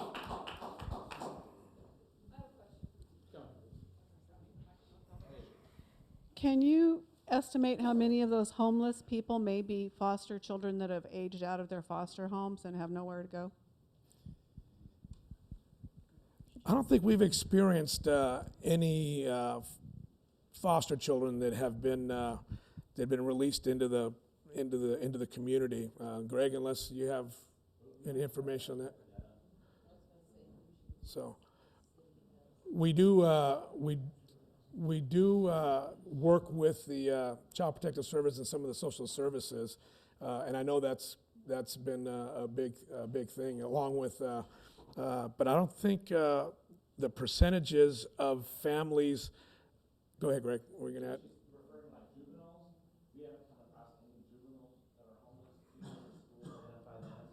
And get them resources, but as far as like older people who have been through the foster system, we do not collect that type of data. And just to add to that, it just dawned on me, we're also working with our programs and grants that we're out there trying to seek that assist us. We do have a program. I think we have 1 more year left on it, where we're working with our senior citizens that may suffer from Alzheimer's and dementia, and we have I don't know what the name of the program is. Project Lifesaver, that if you identified a loved one and you want to be a part of the program, you come in and you talk to our community outreach team, and they'll work with them, and they get them it's the type of a locator, like on a bracelet or on a necklace. So in the event, and it came about 2 years ago up in the Las Colinas area.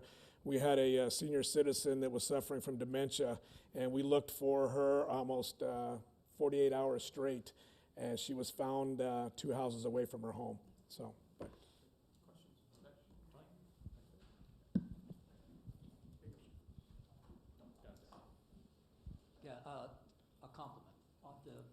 enforcement or the increased officers on patrol for traffic has really been noticed, and you hear it in the community. We've been involved or helping, volunteering to help with the Safe Route to School program, citywide Safe Route to School program. And when we go to the schools, you hear that. You hear that from the parents.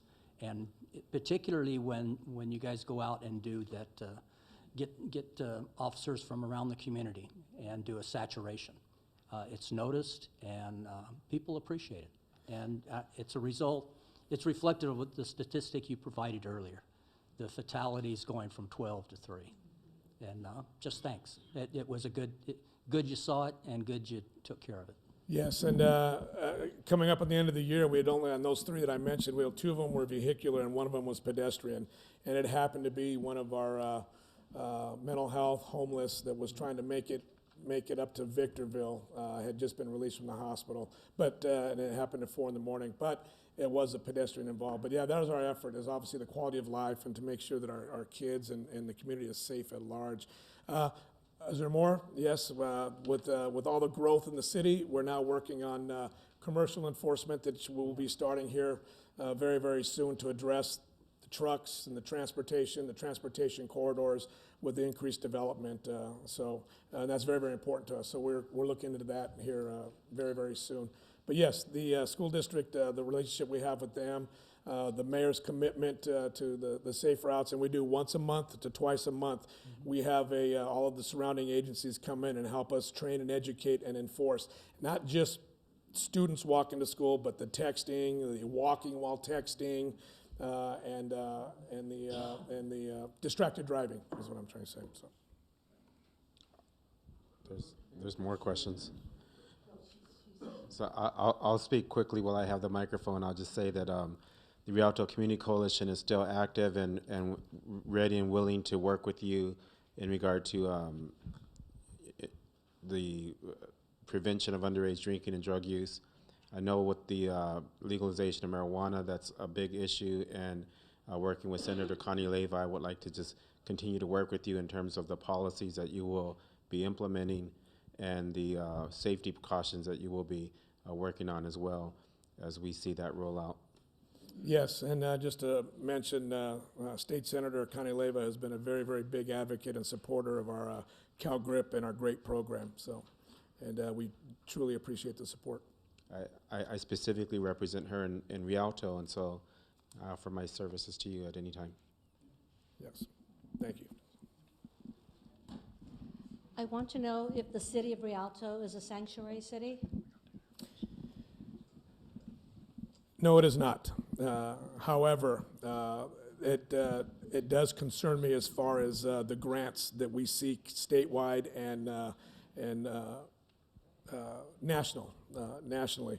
But no, Rialto is not a sanctuary city, and I think that if you saw the direction that the city council gave a couple of weeks ago, I think you'll realize that. So, what was the direction? I didn't see it. My direction is to provide the utmost safety efficiently and training and educating and supporting all of our youth programs. And I'll, my personal opinion as the police chief, I am not going to stand by and allow anything that would jeopardize anything that's going to affect our youth and or the way we police our streets. So if somebody gets pulled over in a police action, if they're not, if they can't demonstrate that they're legal in the United States, what will happen?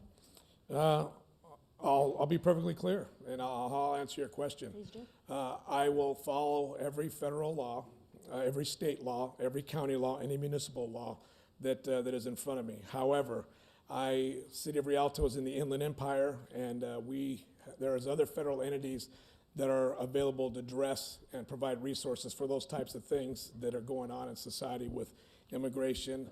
And there are mechanisms in place for us when we do arrest a violent offender, whether it's narcotics or a violent offense, and for some reason they're not documented or legal documented. That is the job of the Sheriff's Department to make sure they identify those individuals and hold them accountable for their actions. But as far as Rialto Police Department and officers out there actively being involved in immigration patrols, that's not us. That's not our jobs.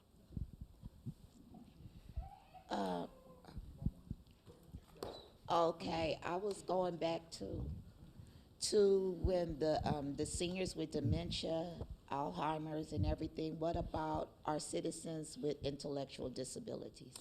Yes, you heard me talk about training and education of our officers, and just a real small statistics, and I got the finance director sitting right here behind me. We have invested a lot of money in training and education on these types of So training when for our they officers, leave home- because sometimes it's not hard to recognize. You go to a call and it might be sent as a mental health call, and when you find out it may be someone that's suffering from autism.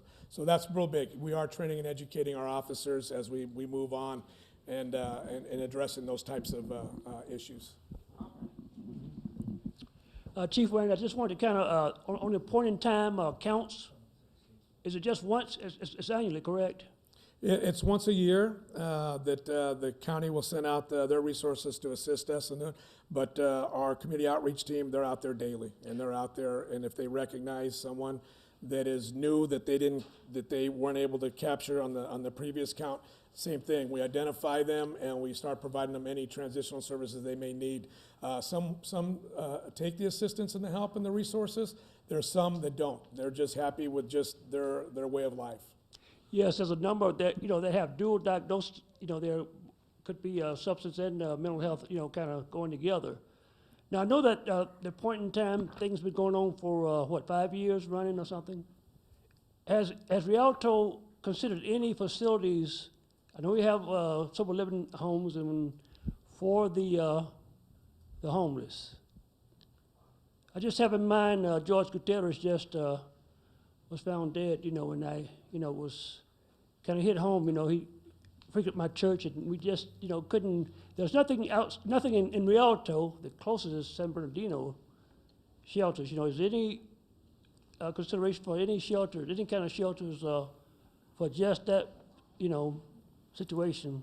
Yes, obviously we use every resource that's available with us. A lot of our resources right now are on our outlying borders. But we do have some resources with our faith-based organizations that we have assistance and that we can make referrals to. Yes, actual shelter, I mean, Yes, and then obviously we're working on that. In fact, when I was in Washington, D.C., I learned a lot about how they were dealing with some of the shelter issues. And, and what brought back a lot of ideas, but it's how we're able to implement them. Okay, thanks.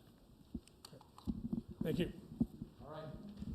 Chief, give a round of applause. Thank you. All right. All right, we got a couple more. Just real quick, we want to go through and stuff. So I want to bring up Perry Brents, our Community Services Director. He's going to talk about some stuff that's going on, exciting things that are going on in some of our parks right now. So give Perry a round of applause. Good evening, everyone. Our name is Community Services. And just to get into these things that are works in progress for our department. Gabe? So these are works in progress, and if you take a look, you'll see that blue fence right there. We're going to have a community, our community center is going to be painted, and we have a fencing project that will actually beautify the property we have at the community center. Our community center is located at 214 North Palm Avenue. The entire center is going to be repainted. And later you'll find, maybe in the next 12 months to 18 months, you'll find that we're also going to be doing some renovations at the community center. To the right of the page, you'll see our Frisbee concessions and restroom project. And basically what we're trying to do is we've got outdated facilities inside of our parks. And so all 7 of our parks are going through renovations, but mostly those parks that have concessions, which are snack bars, and restrooms that are just so old that it's just time to replace them. So you'll find at Frisbee Park, Rialto City Park, and Andreessen Park especially, we're going to actually take out the entire restroom and replace it with a new building, and that's the building you see on down to the right. So the example that you see there is a brand new facility that's more modernized, and you have a little more space there. And then we're going to do a few other things. So moving on to our next slide. This represents the newest the newest park to our right, which we're in the process of taking surveys. The mayor mentioned earlier that we have surveys online, we have surveys that are going to homes within 1.5 miles of each of these parks. So on your left, you'll see Frisbee Park North and Frisbee Park South, and on your right, you'll see our newest park expansion, which would be Cactus Randall. Let's talk a little bit about Cactus Randall first, and then we'll go over to the left side. Cactus Randall, this is a conceptualized drawing of a park to be placed at the corner of Cactus and Randall. And you'll notice the greenery. You'll notice that in that yellow space, that's a tiny tot playground. We have playground areas, we have barbecues, we have shelters, we have parking that will accommodate that park, and at the same time, the residents there are giving us their opinions about what they want to see in the park. So some of the amenities in the park are based on those surveys that we've gotten back online and in person that say these are the things we'd like to see there.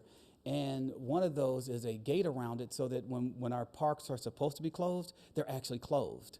And so what happens there is that you keep a neighborhood where the quiet time, after 10 o'clock, do you really want to hear a bunch of noise in the park? Going over to our left, the top left, all that area that you see that's green, that is expansion. So we've done surveys for Frisbee Park, and this is the north and the south section of Frisbee Park. You'll find that we've added more parking. The north of Frisbee is the bottom, South Frisbee is the top. You'll notice we've added more parking on both sides of the street, which gives us more than about I want to say 200% more than we already have right now. We're really inundated by girls softball, baseball.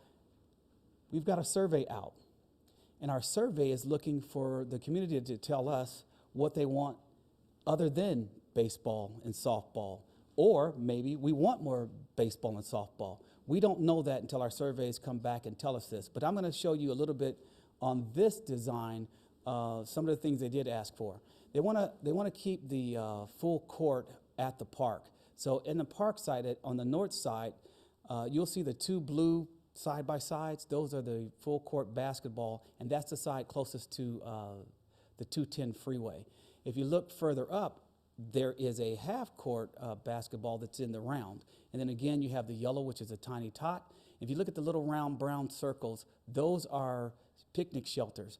We are adding some 19 picnic shelters at Frisbee Park to accommodate families and families who want to go to the park just for the quiet time and the space and to celebrate themselves and celebrate the birthdays, baby showers, and anything else that goes in the park other than sports.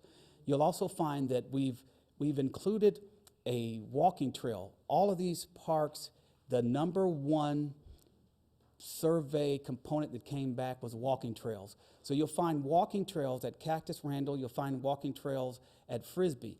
They're not in existence right now, so we're going to build those with exercise stations throughout the entire park.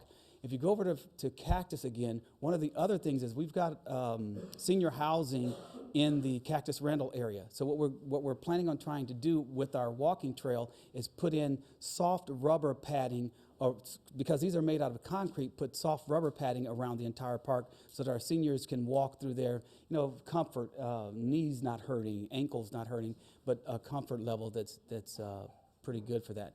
And then, of course, the path, for security's sake, and most of the park is going to be well lit.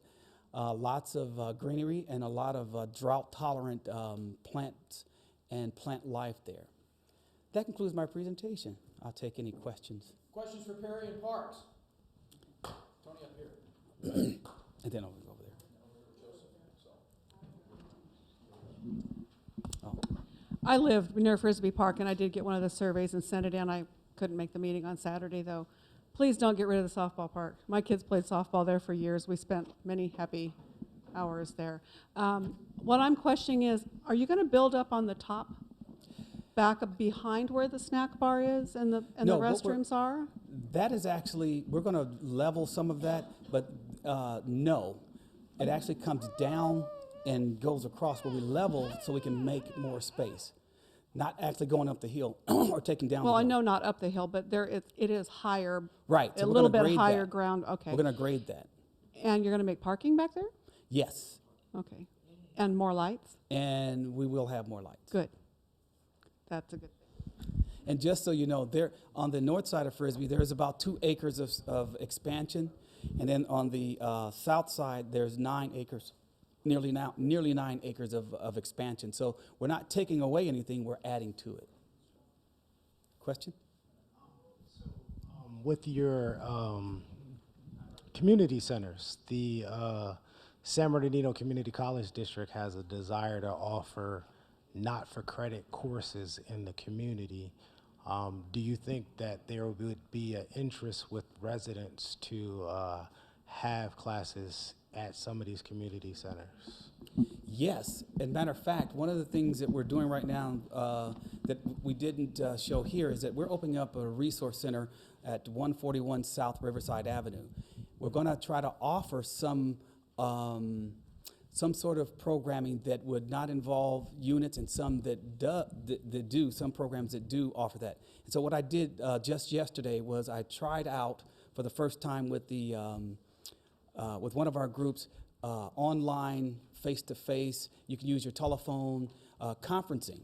So conference calling in and out so that you can actually watch the professor as he gives a lesson. And in this case, we were doing public speaking. So we were testing this because next week, Thursday, for the first time, we're going to actually do this at our community center, 214 North Palm. Question I had. Yes. Just to get a visualize on this new park that we're looking at Cactus Randall. Which one, Cactus Randall? Is that about the size or half the size of the one that's on San Bernardino and Riverside? It's about the same size as Bud Bender Park. Okay. It's about the very same size. Okay.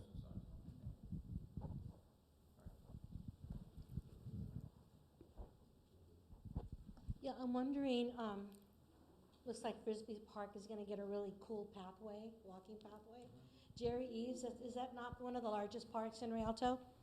Yes, it is. It doesn't have a really good pathway. We're walking on tree roots and pine cones and very uneven surfaces. One side that has somewhat of a pathway that runs along the river there, but there's really not much there in terms of people that want to walk the perimeter of the park.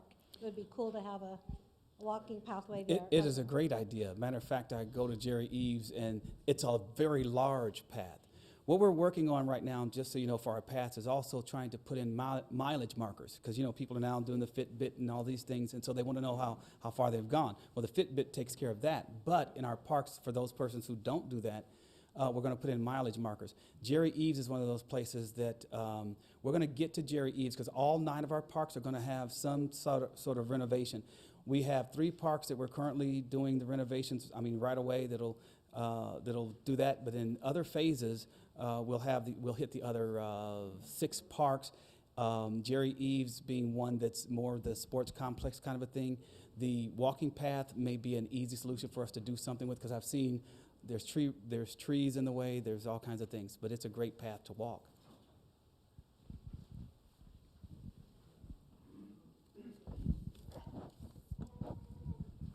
Where exactly is 144? 141. 141 South Riverside, which?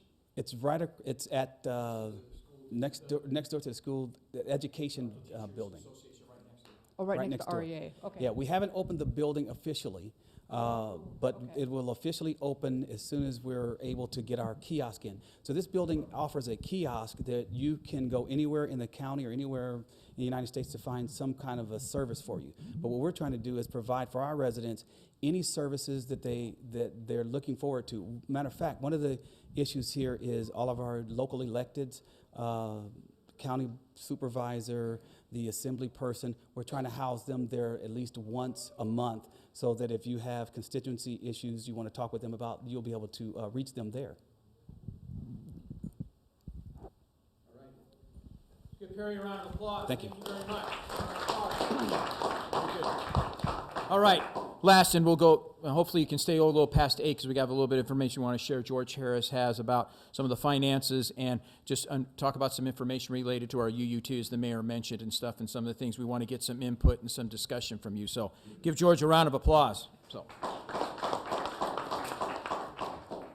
Good evening. Good evening. You know, first I recognize a lot of familiar faces from those people who participated in the Institute of Progress. So for you, I don't want to make it seem repetitive, but it's helpful that you've gone through the Institute of Progress so you understand what I'm talking about in these next few slides. Really, what we're talking about is the utility users tax. And for those that go through the Institute of Progress, you understand I go and I actually spend a lot of time talking about that and how significant of a revenue it is for the city. And to remind you tonight that the tax is set to expire in June of 2018. So we really need to start looking at it now. It is a significant revenue source for the city. Actually, Gabe, if you wouldn't mind putting that slide back up. For those who haven't gone through the Institute of Progress, here's some information about that utility users tax. It is a voter-approved tax, simple majority tax, which means it's a general use tax. So it goes into the general fund, can be used for anything the general fund needs to fund. No different than sales tax, property tax, franchise fees, those types of revenues that go into the general fund.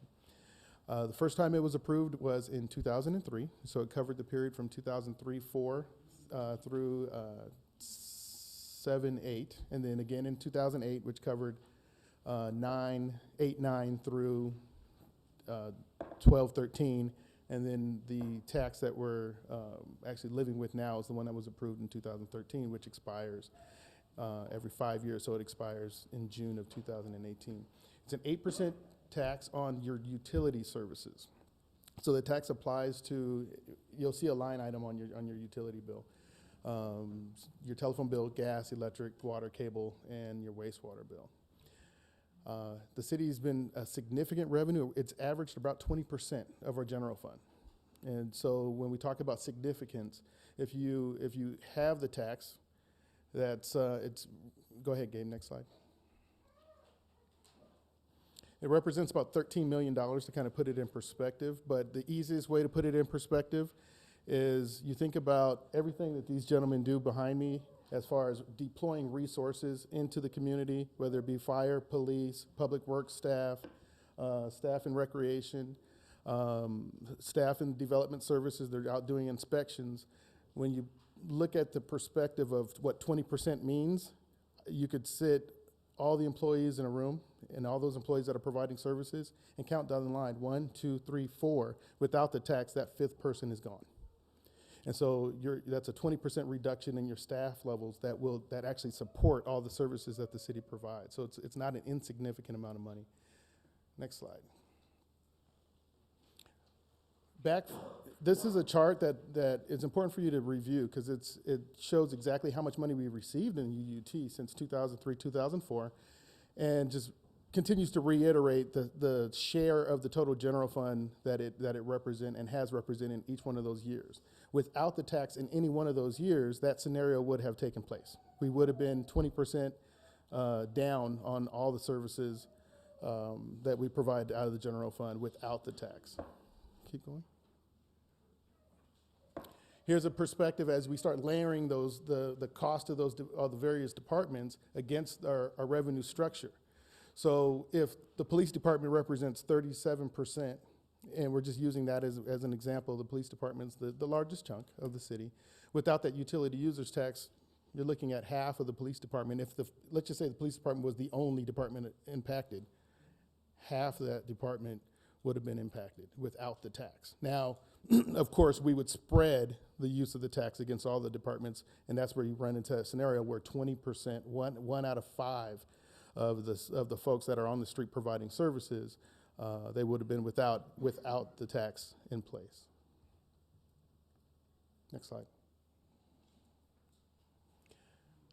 And so where do we get the money? How does the money get remitted to the city? So as the residents pay, and property business owners as well, as they pay their utility bills, they're paying that tax on each utility bill. Of course, California Edison is the largest utility provider in the city. So the majority of the revenue comes from California Edison when you guys, as a result of you paying that tax on your power bill. If you get solar, I heard that mentioned, you actually won't pay the utility users tax, which I'm all in favor of green and we should do it. But it's one of those things where I gotta grapple with. But and then the next category is water and wastewater. That's our own water and wastewater services provided by the city. AT&T, Verizon, West Valley Water if you're not in the city of Rialto Water Service, Time Warner Cable, T-Mobile, and so forth, so on and so forth. Those are the primary folks who actually send us the tax revenue. Next slide. So the question is, and has been for the last 14 years that we've had the tax, do you still need the tax? And when we talk about it being 20% of the general fund, the easy answer to that is yes. And so can you replace the tax? Well, a $13 million solution is a little hard to come by nowadays. Rob didn't get a chance to talk about it tonight, but maybe at a later meeting, or you can pull him aside and actually talk about, hey, Renaissance. Renaissance is going to come in. It's going to be a lot of retail development. There's going to be a lot of property tax coming to the city as a result of those buildings being built. Rob, how much in sales tax do you think we'd be able to produce with the entire commercial development that's going in place? So about $1 million. So it's going to be one of the largest commercial developments we have in the history of the city going in at the Renaissance project, and it's really and it's only going to provide about $1 million in total revenue to the city from a sales tax perspective. And so we would need 13 Renaissance projects to replace what the utility users tax is able to do for us. So to just put that in perspective of how important the utility users tax is to us. Do we still need it? Yeah. Despite the growth in revenues, and we've talked about how the mayor asked me a question early on. We're afloat. Yeah, we're afloat. We're afloat. Our eyes are above water. Right? That means, and what I meant by that is the amount of revenue that we receive is above the amount of expenditures that we have, right? So we're above. We're not in the red, right? We're in the black. Without this revenue source, though, yes. Do that again? Yeah, we're highly exposed. I recently got scuba dive certified. That's what I would need to be able to bail the city out of this if we did not have the utility users tax in place to continue to support the ongoing needs of the city. Despite so the cost, and right now we're in a situation where, we're starting to rebound out of the bad economy. Revenues are starting to creep up. If you look back at that one table where I actually showed the revenue generation from the UUT, from 2003-4 to the present, you actually see a dip during the bad economy of the revenue, right? And that's pretty reflective of kind of the performance of the economy at the time. So you see it go down and you start to see it rebound. So this is actually a good indicator to show how the bad economy affected our total revenues. The UUT is a good reflection of how those taxes rebounded. And so you see where the down economy in 08-09, how the revenue dropped down to around the $11 million mark in 11-12, kind of at the bottom of the market there. And then you start to see it creep back up. These are folks utilizing they're using their utilities, right? When times got rough, they slowed down. They maybe cut the air, they set it up to 85 in the summer instead of 78. When times got tough, they eased up on the use of those utilities. Maybe they got rid of some of those cable channels to try to accommodate, and we saw a reduction in the total revenue. So the question is originally, so are we doing better? Yeah, I think we're doing better. We're inching up. I think we're averaging about 1.5% to 3% growth in those types of revenues that are reflective of the performance of the economy. Problem is the cost of doing business is growing faster than the cost or than the rate in which those revenues are increasing. So we have to find a way to continue to outpace that, and losing 20% of our revenue would not help. Still operating on recession service levels. When the city took the drop, and these folks can help to attest to that, in 2011, I started in January 2012. back as the city's finance director, and I showed up about 2 months after the city had laid off 65 positions in the city as a result of the down economy. As a result of us not really picking up at the pace that we had before, we really haven't had an opportunity to add those positions back in. And so when you compare where our service levels should be as a result of the down economy, that's not rebounding, we're still, I would consider it a service deficit. So my eyes are above water, but from a service standpoint and providing service, police officers per capita, fire staff per capita, we've been very creative in deploying resources by adding our EMT program and our paramedic program, and it's a great program. We have more staff out in the field, but overall in some of the other departments like Public Works, we haven't been able to add those positions back in. And so how do you keep your eye above water? Well, you have to cut expenses and balance, and that's Mike and I do that on a regular basis, on an annual basis, to make sure that we keep our eyes above water. But as a result of really not having a significant growth in revenues to outpace the growth in the expenditures, we've suffered on a service standpoint. Next slide. However, there is a bright side to all this. We've been lucky with a lot of one-time revenues, and that's where I want to make sure that we're not disingenuous regarding what we're able to do now as a result of the activities that Rob Steele's doing up at the Renaissance and the airport. So every time we sell a piece of land at the airport, that's revenue to the general fund in large lump sums. The park expansions that Perry was talking about, I don't know where Perry went, that he's talking about at Cactus and Randall and at the expansion of Frisbee Park, we're able to do those as a result of development agreement revenue that Rob described and land sales. These are all considered one-time revenues. Now, the flip side of that is I'm going to be tasked as the finance director to come up with how do we maintain for the long term those new parks. Once again, I got to make sure that we can keep our eyes above water as those new parks are developed. You see a lot of street improvements. Riverside Avenue downtown was done. A lot of the improvements that are taking place, just a lot of rehab road work that was done, curb and gutter, sidewalk repairs that have been taking place over the last couple of years, all been done as a result of one-time revenues that we were able to get from land sales at the airport. The Fire Station 205 that Matt Freitas described, we were able to do that project because land sales. Once again, these are not our ability to generate new money. It's us liquidating assets and having one opportunity to make that money and flip it into key projects for you all. The other thing, unless we have the UUT in place, and I'm going to talk a little bit about Measure U and on the next slide, but before we get there, it's very difficult to do long-term planning when we have a revenue that expires every 5 years. So that would be like you going to buy a new home, and you're sitting down with your mortgage broker, and he says, wow, you guys have this dream for this new house. You're very excited. You have this dream. Show me your income. And you give those W-2s, but you tell him, I'm only going to have a job for 5 years, maybe. So that mortgage broker is really going to sit back and say, okay, hold on. So he's going to be good for 5 years. What happens in year 6?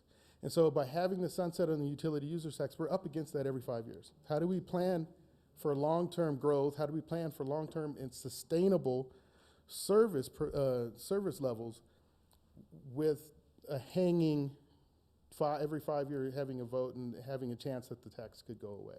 So that's something that we're going to be talking about on how we want to lay the tax out the next time. Next slide. Okay, so the importance of Measure U. So this is one thing that the residents, and we all thank you for going out and voting and supporting this tax. Measure U is a tax that was approved a couple years ago, and if you're in the Institute of Progress, we talk about it. And so if you're not, pull me aside. We can spend a lot more time on it. But I think I talked to everybody was blue in the face, including myself, on Measure U during the Institute.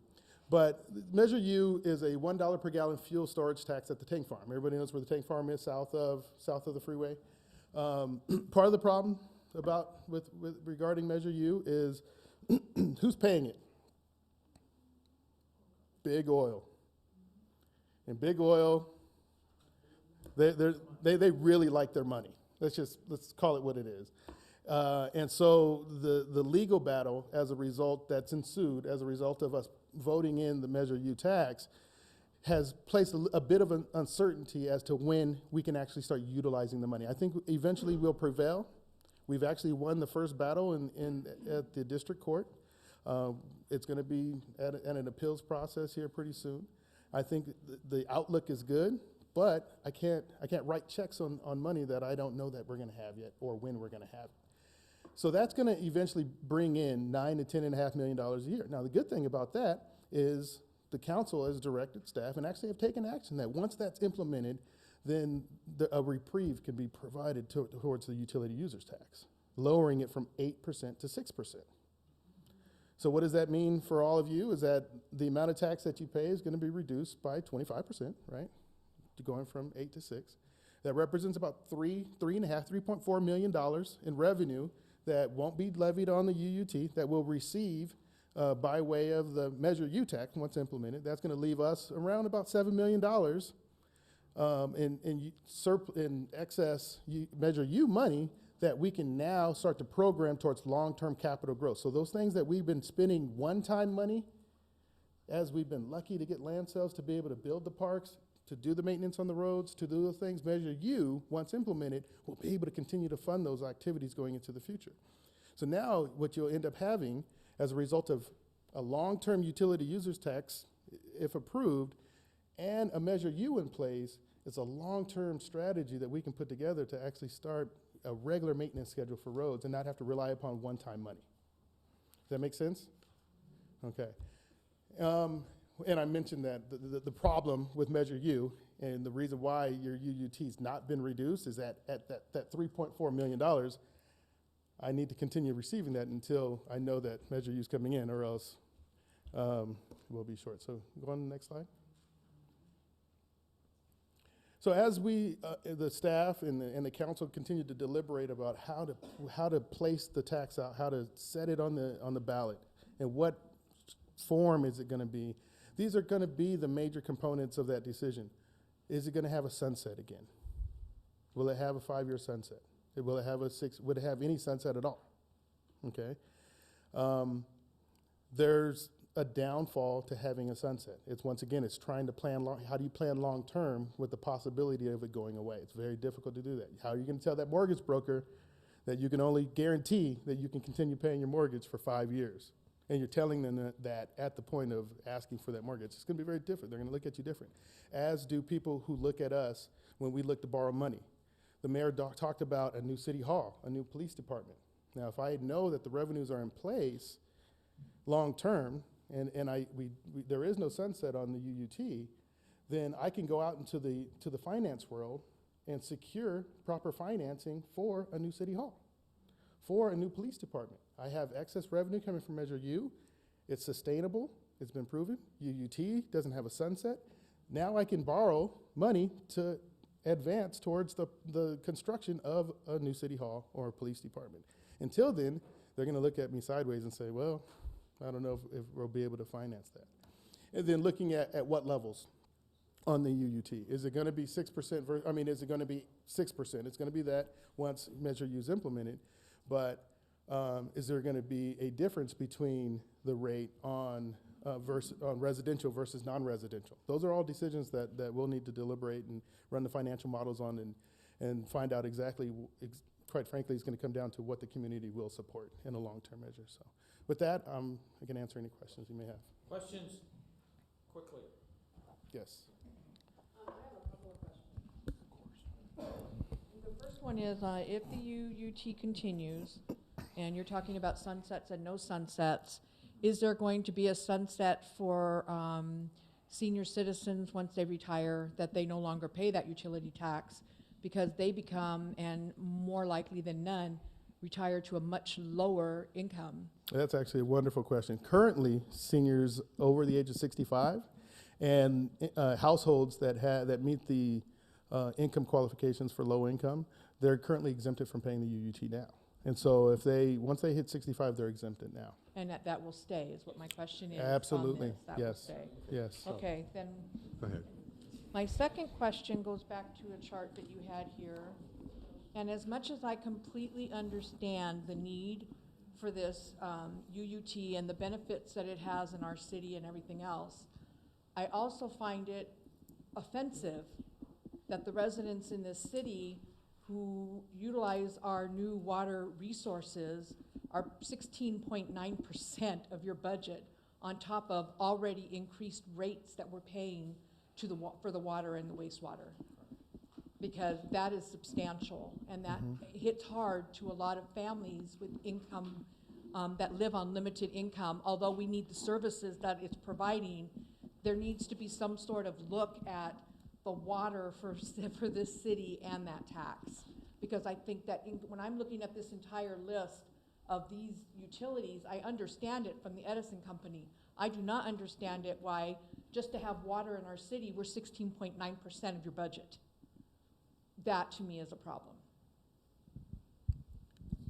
And so it represents 16% of what we collect Of what you collect. in UUT, yes. The other numbers, that's a huge number, and it's because we're paying 8% on top of the already high dollars that we're paying for the water and the wastewater. Which, so it puts us up in that much higher bracket because that's big money. So that's something that we should be looking at as far as that tax goes and the water for this city. I don't think that just because we need water, which is a resource of life, but I don't want to see it impact the services we believe either, that we get either. But if maybe somehow you could arrange it to where just on the water we pay 6% and 8% on the others, that would be at least a more equitable and fair rationale to the members of this city. Okay, great. It's good input. Thank you. That's all. Grab that microphone and send it back to Mr. Barton, so I know he's ready. Huh? No, you don't want it? You want to go to Phyllis first? Okay. I know the Measure U is in litigation, and you said it went through the first hurdle. How many hurdles is there till we'll get the yes or no? And I kind of hope our city attorney was here to be able to comment on that, but I'm pretty sure Big Oil is going to exhaust all the hurdles that they have. From what I understand, there's an appellate level next, and then that have they filed at the appellate? Yeah. They have not filed. They They have filed, yeah. So I would guess it's, go ahead, Mike. Well, okay, Rob just told you how long we're in litigation regarding building a Walmart. It could be that long because there's deep pockets to be able to do that. I don't know, but I mean, look how long it's been, 2 years to get us through the district court. And we prevailed and won all that, but then they appeal it. And so, but I can't spend what I don't know whether I ever have to give back. So we still collect it, we still have it, and we put it in an account where it gains interest. And so we continue to do that, but I can't spend it to be able to do that. But, you know, we were trying to work it through as quickly as we can, but look at what we did with someone who didn't want a Walmart in town. And this is somebody who's got much deeper pockets than a Walmart to be able to do that. Any other questions? Yep. Mr. Barton, Commissioner Barton. Okay, I'm somewhat familiar with those two measures and what was talked about to gain approval from the citizens for those two measures. And it sounds an awful lot like what was stated tonight. And we've done this now 3 times, and always with the promise that we're going to try and get out from under it. And there's no mention whatsoever of that tonight. You make a very good argument for continuing it. You really do. But no evidence of what was promised, and that was to see some reductions in expenditures and live within the means that we have. The percentage remains the same. In some years it went down a little bit, but it's creeping back up. You talk about the cost of doing business. So what is the driving cost of doing business that keeps the expenditures going up and not keeping the utility users tax going down? So what is that expenditure, the cost of doing business? Right. And so what Commissioner Barton is discussing is the cost of labor. Labor costs have continued to rise. The cost to stay competitive for all those folks that are providing the programs in safety and so forth. They threaten all the time that if that they'll leave, and if we don't find ways to stay competitive, that is the number one cost in the city, is to maintain the cost of labor. There's a lot of options out there. We've been very, very creative in the fire department, as we discussed, to try to find a cheaper way to still provide services, and that's really worked out. We're always looking for other options to do just that. The utilization of part-time staffing in your recreation departments, the utilization of interns, the utilization of non-sworn EMT and paramedics. Those are all very creative ways that we've implemented to try to utilize those tax dollars as best we can. The other monkey in the room is the cost of pensions. And I think that's where Dennis really wants me to go. And so cost of pensions is, although it's an issue, it's a statewide issue. Every agency that does business with the CalPERS agency for the purpose of providing pensions to their employees just received notice 2 weeks ago, and I sat in a meeting in Sacramento myself 2 Fridays ago, where the CalPERS executives stood in front of us and said that they were going to be making some adjustments to their actuarial numbers that would, in essence, almost double our pension cost over the next 5 years. There's nothing, and basically told us there's not much you can do about it other than find a way to fund it. And so we are actively looking at, I put a memo out to the city council this week to help address the issue. It's a statewide issue. If you listen to anything on talk radio, that's what they're talking about. Pretty soon it's going to be more than just a state of California issue, as other agencies across the nation are still reeling from the lack of performance in the investment market, which is actually prompting the issue. That's really what it is. We cannot have long-term sustained low growth in the equity in our investment market, because that's what these pension funds are relying upon. There's 3 ways to fund pensions. There's 3 components of the funding for pensions. It's the employee's contribution, the employer's contribution, and then the gains that they earn in the market with the existing fund balance. And as a result of us really having slow gains, probably just slightly prior to the down economy and then into the down economy, and then us only really inching our way out of the bad economy, these pension funds have had to make adjustments to their actuarial assumptions, which every adjustment that they make downwards as to what they expect to earn in that investment pool inversely affects the amount of money that we have to actually put into those pensions. And so that is something, quite frankly, that we need to really get our arms around very quickly, so it does not impact us. I'd like to continue to keep our eyes above water and make sure that we're making wise decisions to not, I guess, continue to perpetuate the problem, and 2, try to find a way to resolve the issue long term and stabilize the issue for the city of Rialto. Yeah, go ahead. I mean, and clearly, and people that know me and how I've tried to, over the last several years, to try and live within our means and be able to do it, we've done a good job with it. But I'm telling you, I'd rather have a root canal than come to you and ask you to do anything else with the UUT again. Because at points that I've been talking about since I became city administrator in the years I've worked here, parts of me feels like I haven't delivered for you, I have failed at what I've done. But I'm just telling you, there's got to be a way that we can, that's why we want to start the discussion. There's no decision that's been made or anything. That's why we got to be transparent and come to you to see what we need to do. And if the UUT, we talk about sunset or 5 years again.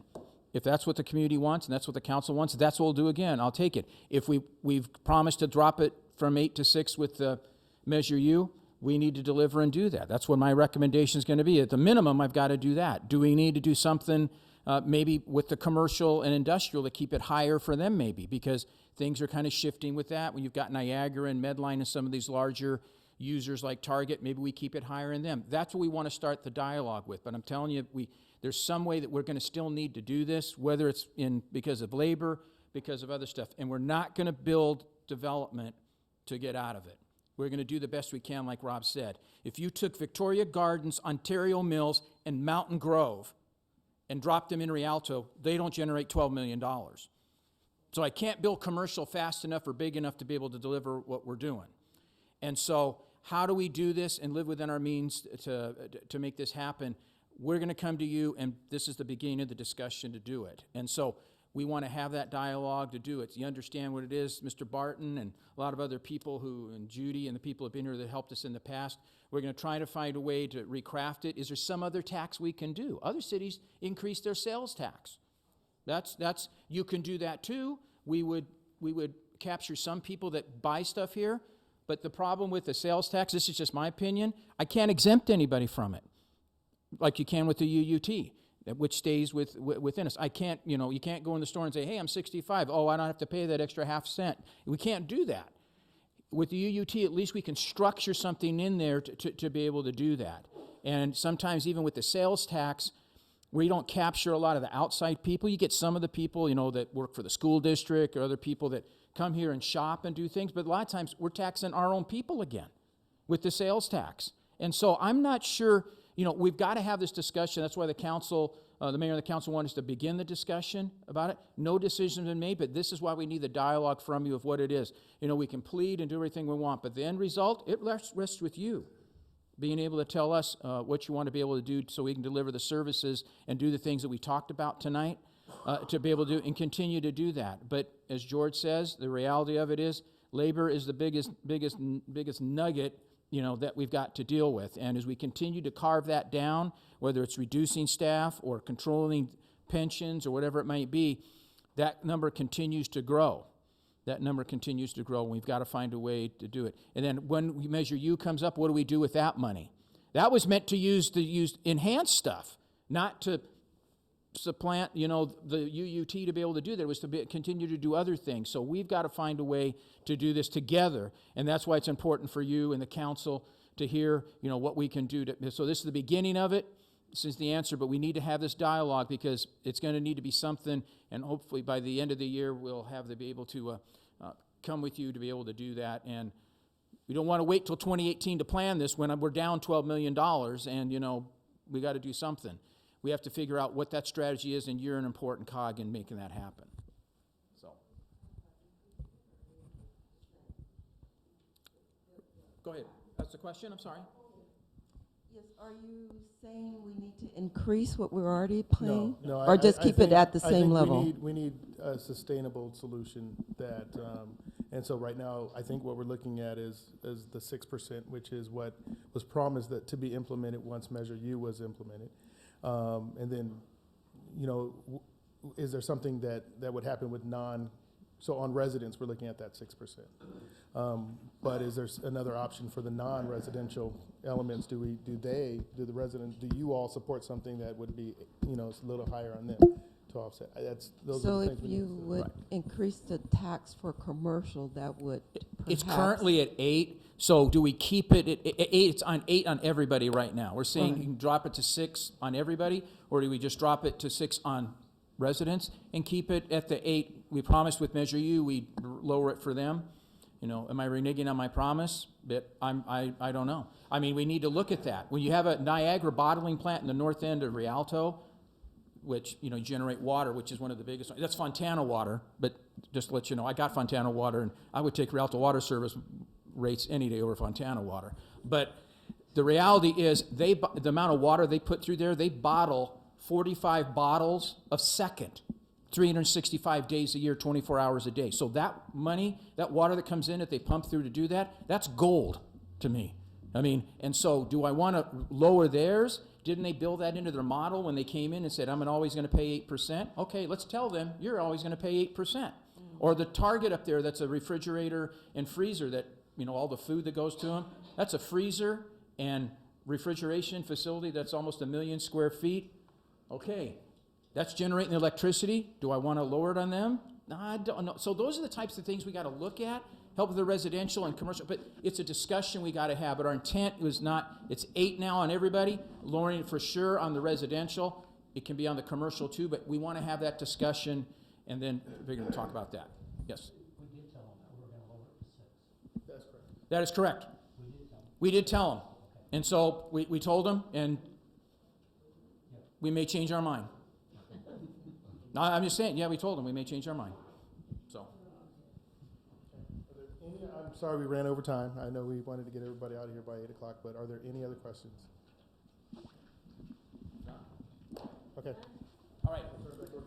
Thank you very much. Real quick, there's a couple more slides up there. You got them in your packet there. You know, now we talked about the UUT. Let's talk about some fun stuff and things. So you got the, on February 25th, we're opening up our first dog park down at Andreessen Park at 10 a.m. So we hope you can bring your dog out and come out and celebrate that. The other thing that's on February 16th, those of you who have been in the Institute or are interested in what we talked about, there's an informational reception down at the Grace Vargas Senior Center on February 16th from 5:30 to 7:30. All the alumni and the graduates of that come out, and then anyone you can invite and new people to come out for that, please come, and so we can all get together and talk about some of this stuff too. But appreciate you coming out tonight.